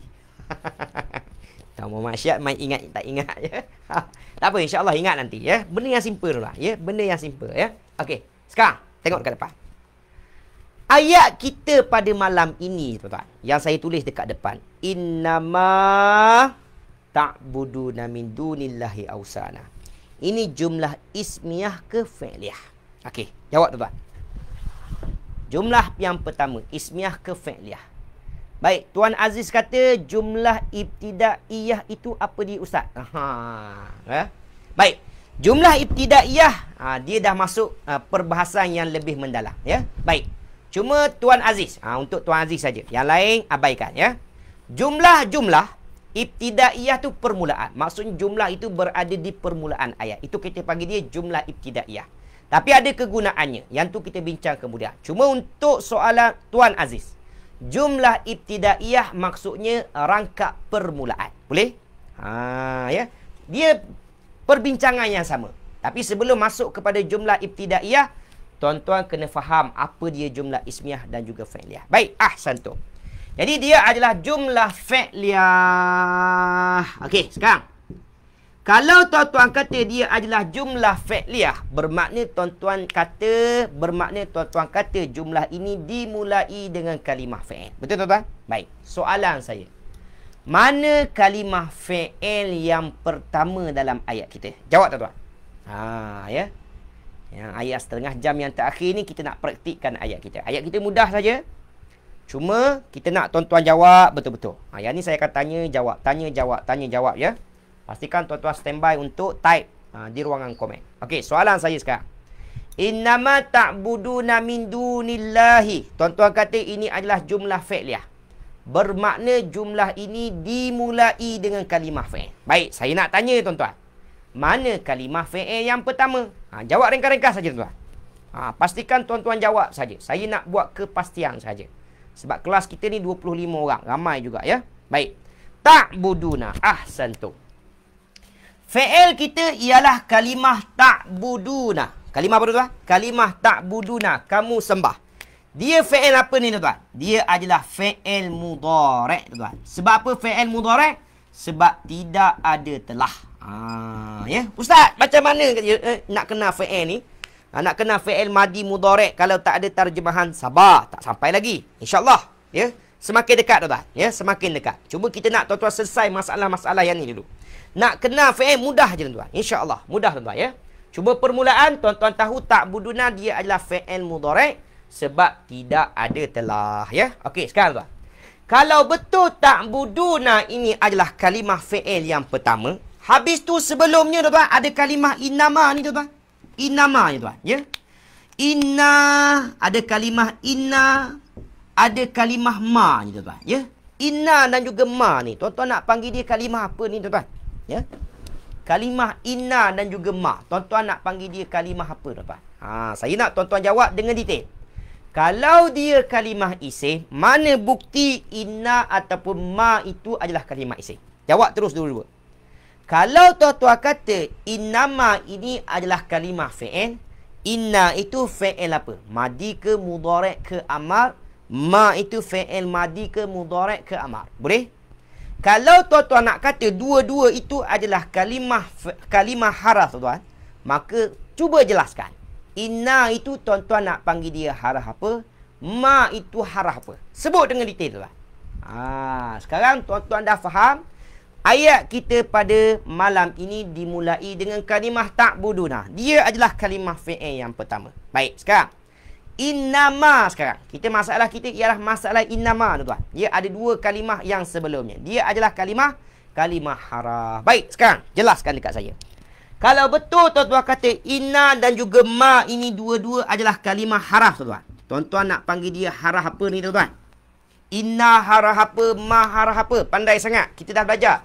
Kalau namanya haraf, maka haraf itu wajib ada nama. Betul tuan-tuan? Ya.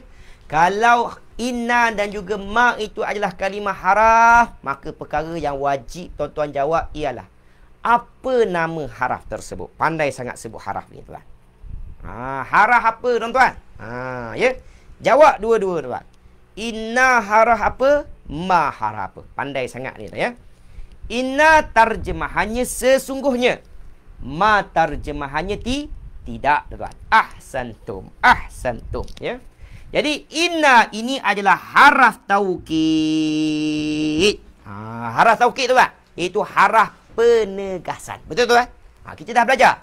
Dan ma pula haraf apa tuan? Ma adalah haraf nafi. Macam mana tahu dia haraf nafi? Kita dah bagi kaedah. Ma terjemahannya tidak. Ada perkataan tidak, automatik dia adalah kalimah haraf nafi. Boleh tuan? Okey, sekarang tuan. Jadi tuan-tuan dah dapat jawapan. Inna haraf, ma pun haraf. Maka confirmlah dua-dua ini kita abaikan. Jadi confirm ayat kita dimulai dengan ta'budun. Bermakna confirm juga dia adalah jumlah fi'liyah. Betul tuan? Maka tuan-tuan perlu faham. Kalau betul dia jumlah fi'liyah, maka cari berapa maklumat? Cari 3 maklumat. Ya? Fi'il, fa'il dan juga maf'ul. Okey, soalan saya. Ya, soalan saya. Mana kalimah fi'il yang kita nak bincang tuan? Yang kita nak bincang ialah ta'buduna. Betul tuan? Ya. Dengan sebab ta'buduna inilah dia jadi jumlah fi'liyah. Bermakna itulah fi'il yang kita nak bahaskan. Boleh tuan? Okey. Soalan saya sekarang tuan. Apa maksud ta'buduna? Ta'buduna ialah maksudnya sembah tuan. Ya? Ta'buduna sembah. Okey, sekarang saya nak tanya tuan. Siapa fa'il kepada kalimah ta'buduna? Siapa pelaku kepada kalimah ta'buduna? Siapa yang sembah ini tuan-tuan dalam ayat kita tuan-tuan? Siapa pelakunya tuan-tuan? Siapa dulu tuan? Jadi sekarang kita nak bahaskan ta'buduna. Cerita kita ini ialah berkaitan dengan perbuatan sembah. Siapa yang sembah ni? Ya. Siapa yang sembah sekarang tuan? Tengok tuan. Innama ta'buduna. Ta'buduna di sini tuan. Siapa pelakunya? Sebab Allah nak bincang dengan tuan-tuan kalimah perbuatan sembah. Siapa yang sembah ni tuan? Baik, ahsantum. Fa'ilnya ialah siapa tuan-tuan? Pelakunya siapa tuan-tuan? Pelakunya ialah kamu. Ataupun dalam bahasa Arabnya kita panggil dia antum. Baik, dah selesai ke belum? Belum selesai lagi tuan-tuan. Jawab lagi soalan saya ya. Okey, dengar betul tuan. Dengar betul. Sekarang tuan, fa'il ataupun pelakunya dalam ayat kita ini tidak disebut dengan jelas. Betul tuan? Maka kita dah belajar. Ketika mana pelakunya tidak disebut dengan jelas, maka waktu itu kita kena cari ganti nama yang tersembunyi dalam kalimah ta'buduna. Betul tuan? Sebab dekat ayat kita tak ada pun sebut siapa yang sembah, ya. Ali yang sembah ke, Muhammad yang sembah ke, Musa yang sembah ke, tak ada tuan. Betul tuan? Maka tidak disebut dengan jelas. Maka tuan-tuan kena faham, fa'ilnya, pelakunya ialah ganti nama yang tersembunyi dalam kalimah ta'budun. Betul tuan? Dalam kalimah ta'budun ada ganti nama apa? Ganti nama kamu ataupun antum. Betul tuan? Baik, sekarang dah selesai ke belum? Belum selesai lagi. Saya nak tanya tuan-tuan. Siapa kamu ataupun antum ini sebenarnya tuan-tuan? Siapa dia sebenarnya tuan-tuan? Kita orang yang belajar bahasa Arab tak boleh buat macam tu. Ya, sebab dia tergantung sekarang. Kamu sembah. Kita tahu dia kamu. Siapa kamu ni tuan? Kamu tuan-tuan nak refer kepada siapa? Jawab tuan-tuan. Jawapannya kita refer kepada siapa ni tuan? Ya, kita nak refer kepada siapa tuan? Ahsantum, ya. Kita nak refer kepada kaum Nabi Ibrahim tuan-tuan. Dalam ayat cerita kita ni, dia masih lagi berkait dengan cerita Nabi Ibrahim alaihi salam. Ya, berkait dengan kaum Nabi Ibrahim alaihi salam. Jadi seolah-olah Allah nak bagi tahu kita sekarang tuan, sesungguhnya tidak lain kamu. Ya, ini ucapan Nabi Ibrahim kan? Sesungguhnya tidak lain apa yang kamu sembah, wahai kaum Nabi Ibrahim. Apa yang kamu sembah selain daripada Allah itu hanyalah patung-patung berhala. Bermakna tuan-tuan faham sekarang, yang melakukan perbuatan sembah ni siapa? Kaum Nabi Ibrahim. Boleh tuan? Ya. Cuma kita dah bagi tahu tuan-tuan, ya. Nanti kita bagi tahu. Okey, selesai dulu. Okey. Sekarang fa'ilnya kita dah jumpa, perbuatan sembah. Pelakunya pun kita dah tahu tuan, sebenarnya ialah kaum Nabi Ibrahim. Baik, soalan yang terakhir, maf'ul. Ada ke tidak maf'ul dalam ayat kita? Ada ke tidak yang kena sembah dalam ayat kita? Jawab tuan-tuan. Kaum Nabi Ibrahim ni sembah apa dalam ayat kita tuan-tuan? Jawab tuan-tuan. Ada ke tidak maf'ul pada malam ini tuan-tuan? Jawab tuan-tuan. Ada ke tidak maf'ul pada malam ini? Jawab tuan-tuan. Jawab tuan-tuan. Ya. Ada ke tidak maf'ul pada malam ini? Ahsantum, ya. Maf'ul kita pada malam ini ialah kalimah apa tuan? Kalimah ausanan. Ya. Bermakna kita nak kata tuan-tuan, kaum Nabi Ibrahim itu sembah apa? Kaum Nabi Ibrahim itu sembah patung-patung berhala. Nampak tuan? Patung-patung berhala ini yang kena sembah oleh kaum Nabi Ibrahim. Jelas ke tidak tuan? Baik, sekarang soalan saya tuan. Pandai sangat sebut ausanan itu maf'ul. Betul tuan? Mana bukti ausanan itu boleh menjadi maf'ul tuan? Saya nak tanya lagi tuan. Mana mengikut kaedah bahasa Arab, ausanan itu boleh kita panggil dia maf'ul tuan? Mana bukti tuan-tuan?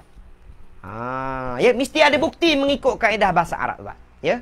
Mana bukti yang menunjukkan ausanan ini boleh menjadi maf'ul tuan? Ya. Mana bukti tuan-tuan? Ya, mana bukti? Kalau fa'il tadi, sebab dia adalah ganti nama yang tersembunyi dalam kalimah ta'buduna, maka dia adalah fa'il. Sekarang, mana bukti ausanan ini boleh menjadi maf'ul? Baik, ahsantum. Sebab hujungnya berbaris atas. Sebab kita dah belajar, maf'ul mesti berbaris atas. Dan ausanan memang berbaris atas. Betul tuan-tuan? Okey, sekarang, soalan saya sekarang. Ini soalan yang paling penting. Okey. Ini soalan yang simple tuan-tuan. Soalan yang tuan-tuan boleh jawab, insya-Allah. Ya, baik. Fi'il kita ialah ta'buduna. Pelakunya ialah antum. Antum ini kita refer kepada kaum Nabi Ibrahim. Bermakna yang sembah itu ialah kaum Nabi Ibrahim. Betul tuan? Baik. Kaum Nabi Ibrahim itu sembah apa? Ausanan. Patung-patung berhala. Mana bukti ausanan itu boleh menjadi maf'ul pada malam ini? Sebab hujungnya berbaris atas. Betul tuan? Okey, soalan saya tuan. Jawab tuan-tuan. Kenapa ausanan ini tuan-tuan kata dia maf'ul?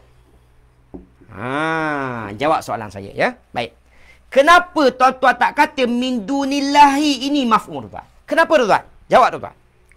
Kenapa ausanan? Jauh ni tuan. Kenapa ausanan ini tuan-tuan boleh panggil dia maf'ul? Kenapa min dunillahi ini tuan-tuan tak boleh panggil dia maf'ul? Cuba jawab tuan-tuan. Saja nak uji tuan-tuan ya. Baris tanwin di atas.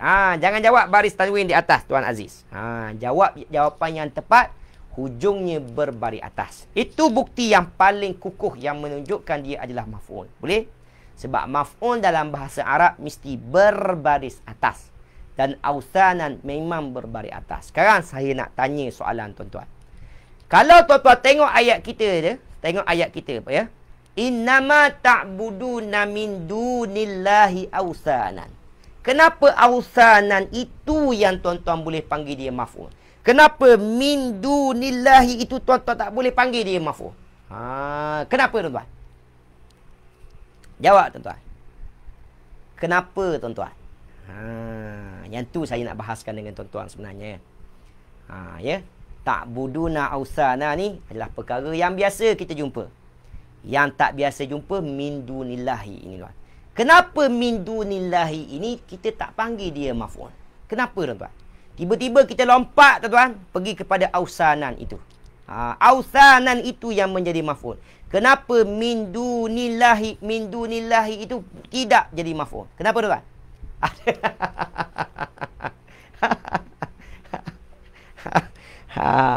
Hebat Tuan Pudin. Sebab adalah perbahasan dia tu. Baik. Kak Anisah. Isim baris isim baris atas. Kak Siti Mazmin, isim yang berbaris atas. Okey, ahsantum ya. Okey. Jawapan yang mudah tuan. Pandai betul Tuan Pudin. Ada perbahasan tu nak buat macam mana kan? Jadi tuan-tuan, tengok ya. Baik. Hujah yang paling kuat tuan. Hujah yang paling kuat ialah kita boleh bagi tahu sebab min dunillahi itu tidak berbaris atas. Itu je jawapan yang mudah tuan-tuan ya.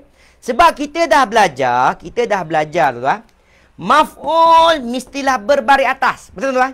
Min dunillahi ausanan. Keempat kalimah tersebut mana yang berbaris atas? Jawapannya ausanan. Sebab itulah kita kata ausanan tu maf'ul. Ada min hujungnya baris mati. Duni hujungnya berbaris bawah. Allahi berbaris bawah, tidak berbaris atas. Betul tuan? Maka macam mana kita nak kata dia maf'ul? Betul tuan? Jadi alasan kita ialah kenapa tidak dipanggil maf'ul? Jawapan mudah, tidak berbaris atas. Sebab syarat untuk menjadi maf'ul mestilah berbaris atas. Okey, sekarang baru saya nak tanya tuan. Saya nak tanya ya. Habis tu kalau tak panggil maf'ul, tuan-tuan nak panggil apa? Okey, sekarang tengok dekat depan. Tengok dekat depan ya. Baik. Min tuan-tuan. Min tuan-tuan. Tengok ya. Min. Hujungnya berbaris mati tuan-tuan ya. Min tuan-tuan ya. Kalau saya tanya tuan. Min dari tuan-tuan. Isim ke fi'il ke haraf? Jawab tuan-tuan. Min isim ke fi'il ke haraf? Okey, jawab tuan-tuan. Mim isim ke fi'il ke haraf? Mim dari. Seperti biasa saya dah bagi tahu tuan-tuan. Jawab jawapan yang penuh. Kalau isim, mana bukti dia kalimah isim? Kalau dia kalimah fi'il, fi'il apa? Madi ke mudhari' ke amar? Kalau dia haraf, haraf apa? Jawab tuan-tuan. Ini adalah soalan yang terakhir tuan-tuan ya. Kita nak selesaikan min dunillahi saja tuan-tuan. Baik, kita panggil dia haraf jar. Ahsantum ya. Dia adalah haraf jar tuan ya, ataupun kita panggil dia haraf baris bawah. Apa fungsi haraf baris bawah tuan? Fungsinya membaris bawahkan isim selepasnya. Sebab itulah duni berbaris bawah. Siapa punya kerja? Min punya kerja. Boleh tuan-tuan? Okey. Sekarang soalan saya tuan. Dengar betul ya. Dengar betul. Kalimah min dan juga duni tuan-tuan. Dengar betul tuan-tuan. Min dan juga duni dalam bahasa Arab kita panggil dia pasangan. Kita panggil dia pasangan apa tuan? Kita panggil dia pasangan jar dan majrur. Pasangan apa tuan? Pasangan jar dan majrur. Okey, tengok dekat depan tuan. Sebab kita nak bagi tahu tadi tuan. Kalau tak panggil maf'ul, kita nak panggil apa? Jawapannya ialah kita panggil dalam bahasa Arab pasangan jar dan majrur. Ya. Baik. Mana ja? Ja tu haraf ja tadi. Min tuan-tuan. Min tu haraf ja, ya. Mana majrur? Majrur isim yang berada selepasnya, iaitu duni. Jadi min itu jar, duni itu kita panggil dalam bahasa Arab majrur. Jadi min duni ini kita panggil dia pasangan apa tuan-tuan? Pasangan jar dan majrur. Tulis di ruangan komen. Jar majrur jelas ke tak jelas? Tulis di ruangan komen. Jar dan majrur. Jelas ke tak jelas? Okey, tulis tuan-tuan. Hari ni tuan-tuan dapat istilah yang baru. Ya, sebab tu saya nak tambah, saya nak kena bincang ayat ni, ya. Sebab ada benda yang kita akan kaitkan selepas daripada ini, selepas tuan-tuan tahu pasangan jar dan majrur. Sebenarnya tuan-tuan dah jumpa acap kali. Cuma hari ni baru kita bagi supaya tak nak serabutkan tuan-tuan. Ya, sebab tak penting sebelum ni, ya. Sekarang bermula daripada hari ni dia dah jadi penting, ya. Tuan-tuan kena faham. Setiap kali jumpa haraf jar, selepasnya dipanggil majrur, maka pasangan min duni itu kita panggil dia pasangan jar dan majrur. Boleh tuan-tuan? Kita panggil dia pasangan apa tuan-tuan? Pasangan jar dan majrur. Ahsantum. Ahsantum. Okey, sekarang tuan-tuan, soalan saya seterusnya. Okey. Habis yang ni tutup kelas kita tuan-tuan. Habis yang ni tutup kelas kita, ya. Pasangan jar dan majrur. Saya tulis kat tepi tuan-tuan. Jar dan majrur, ya. Okey. Jar itu min, majrur itu ialah duni, ya. Jar dan majrur. Okey, sekarang soalan yang seterusnya tuan. Fokus pada duni pula tuan. Fokus pada duni pula, ya. Duni tuan-tuan. Duni, kalimah duni tuan. Duni selain. Duni selain. Isim ke, fi'il ke, haraf? Jelas tapi terkejut sikit. Dapat tajuk pasangan jar majrur. Tak apa Tuan Muhammad Syed. Hari ni kita tambah. Hari ni, yang ni baru tajuk tambahan kita. Ya. Yang lain semua ulangan. Yang lain semua ulangan. Ini tajuk yang baru hari ni. Tapi mudah saja. Kita jumpa jar majrur, haraf jar, ingat ada pasangannya namanya majrur. Ya. Terima sajalah Ustaz. Tak apa. Dalam bahasa Arab, kenapa tak dipanggil maf'ul? Kita panggil dia pasangan jar dan majrur. Boleh? Okey. Pergi lagi tuan-tuan. Pergi lagi tuan-tuan. Ya. Duni. Duni selain. Isim ke, fi'il ke, haraf? Kalau isim, mana bukti dia kalimah isim? Ya. Mana bukti duni adalah kalimah isim? Jangan jawab isim saja. Rugi masa kita tuan. Jawab. Kalau isim, mana bukti dia isim? Kalau dia fi'il, fi'il apa? Kalau dia haraf, haraf apa? Boleh tuan-tuan? Rasa-rasanya isim. Tak aci betul Tuan Fudin. Main rasa-rasa, ya. Okey, sekarang tengok tuan-tuan. Duni adalah kalimah isim. Mana bukti dia kalimah isim? Hujungnya berbaris bawah. Tapi ada tanda yang kedua tuan-tuan. Apa dia tanda yang kedua selain daripada baris bawah? Duni ini adalah kalimah isim sebab hujungnya berbaris bawah. Tapi selain daripada baris bawah, ada tanda yang kedua. Apa dia tanda yang kedua tuan-tuan? Apa dia tanda yang kedua selain daripada baris bawah tuan-tuan? Apa dia tuan-tuan? Okey, semua jawab baris bawah tuan-tuan, ya. Okey, selain daripada duni itu berbaris bawah, ada tanda yang kedua yang menunjukkan dia adalah kalimah isim. Ahsantum. Jawapan yang tepat iaitu selepas ataupun kita sebut ba'da haraf jar. Ya. Ba'da haraf jar. Selepas haraf jar. Baik. Yang penting duni adalah kalimah isim. Betul? Okey, sekarang soalan yang kedua tuan. Soalan yang kedua. Kalimah yang terakhir hari ni tuan. Allahi tuan. Allahi isim ke fi'il ke haraf tuan? Allahi isim ke fi'il ke haraf? Nak bersandar. Ya, bagus ya. Kak Siti Mazmi ya. Okey.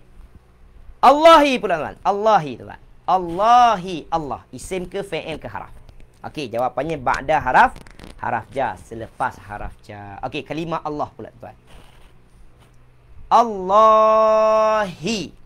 Isim ke, fi'il ke, haraf tuan? Jawab tuan. Ya. Baik. Ke Asnam betul, dia adalah kalimah isim. Mana bukti dia kalimah isim tuan? Okey. Jadi Allahi juga adalah kalimah isim. Sebab hujungnya berbaris bawah.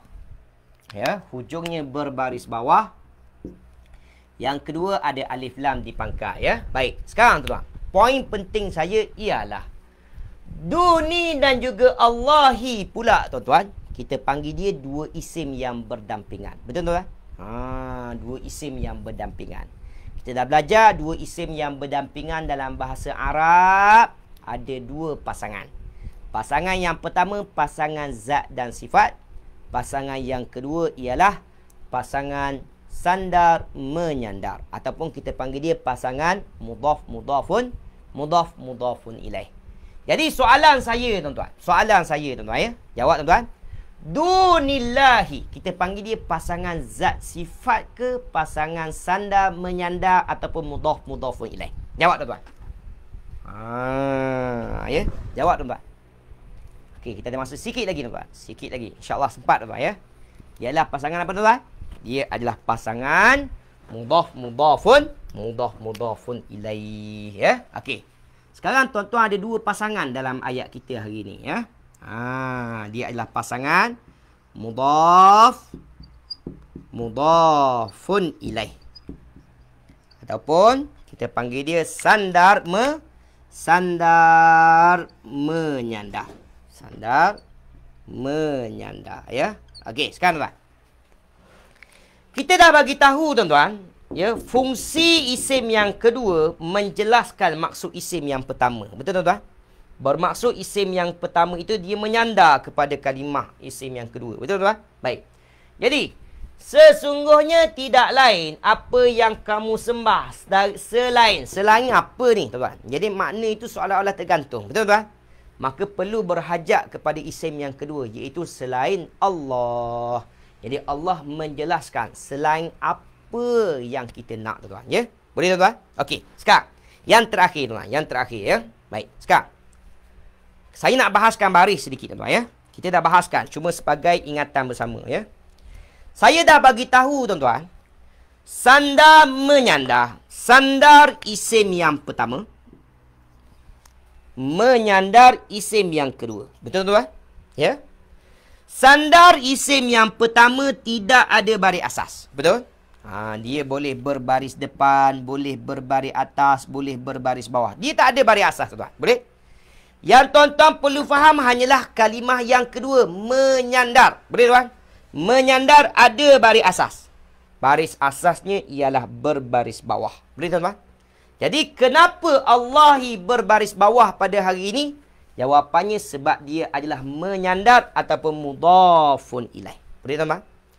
Dan kalimah duni, kenapa dia berbaris bawah? Dia berbaris bawah sebab haraf jar, bukan sebab mudhaf. Sebab mudhaf ataupun sandar tidak ada baris asas. Boleh tuan-tuan? Jadi, hari ini kita nak jelaskan. Jelaskan tuan. Kenapa ausanan ini yang dikatakan maf'ul? Min dunillahi ini tidak boleh dikatakan maf'ul? Jawapannya yang pertama sebab tidak berbaris atas. Itu yang pertama. Boleh? Baik. Yang kedua yang saya nak jelaskan pada tuan-tuan, kalau kita tak panggil dia maf'ul, kita nak panggil apa? Jadi sekarang tuan-tuan ada dua nama yang baru. Yang pertama dipanggil jar dan majrur, iaitu min duni. Dan yang kedua dia adalah pasangan sandar menyandar ataupun pasangan mudhafun ilaih, dunillahi. Boleh tuan-tuan? Jadi kalau dah ada nama, nak buat apa pakai nama orang? Betul tak? Itulah saya. Kalau dah ada nama, kenapa nak pakai nama orang? Sebab itulah ausanan sahaja yang dikatakan maf'ul. Adapun min dunillah dalam bahasa Arab kita panggil dia pasangan jar majrur, dan juga dunillah pasangan sandar menyandar ataupun mudhafun ilaih. Siapa yang faham semua pada malam ini? Jawab subhanallah. Dah selesai tuan. Jawab subhanallah. Jadi malam ini tuan-tuan, malam ini satu je tajuk yang baru, iaitu jar dan majrur. Boleh tuan-tuan? Ya. Yang lain-lain semua ulangan tuan. Semua ulangan. Tajuk baru satu je. Jar majrur. Ya, macam mana nak kena jar majrur? Ada haraf jar, maka adalah majrur. Maka dia pasangan jar dan majrur. Siapa yang faham semua, jawab subhanallah. Okey. Sampai di sini saja pertemuan kita pada malam ini. Mudah-mudahan pertemuan kita pada malam ini diberkati dan juga dirahmati oleh Allah Ta'ala. Yang penting yang saya tekankan pada malam ini ialah cara untuk gunakan 3 kaedah yang saya berikan pada tuan-tuan. Guna betul-betul selepas ini. Tidak ada isu lagi, tuan-tuan tak boleh potong ayat kita. Mula dengan tanda wakaf. Selepas dah potong mengikut tanda wakaf, semak setiap bahagian potongan itu ada ke tidak di tengah-tengahnya haraf ataf. Kalau ada, bermakna ada jumlah yang lain. Ya. Kalau tak ada, satu jumlah. Kemudian, barulah pergi kaedah yang terakhir, iaitu tarjemahan mafhum. Semak setiap potongan-potongan yang kita sudah potong. Ya. InsyaAllah, mudah-mudahan dengan cara ini tuan-tuan akan lebih pandai, lebih faham ayat Al-Quran setiap kali kita baca, insya-Allah, dan lebih memudahkan tuan-tuan baca selepas daripada ini, insya-Allah. Sampai di sini saja kita tangguh pertemuan kita dengan tasbih kifarah dan surah Al-As. Subhanakallahumma wa bihamdika asyhadu an la ilaha illa anta astaghfiruka wa atubu ilaik. Bismillahirrahmanirrahim. Wal 'asri innal insana lafi khusr illa allazina amanu wa 'amilus solihat. Watawassaw bil haqqi watawassaw bis sabr. Wabillahi taufiq wal hidayah. Wassalamualaikum warahmatullahi wabarakatuh. Satu soalan, jawab dekat ruangan komen, lama dah tak tanya. Ilal liqa. Ilal liqa. Apa jawapan tuan-tuan? Jumpa lagi. Assalamualaikum.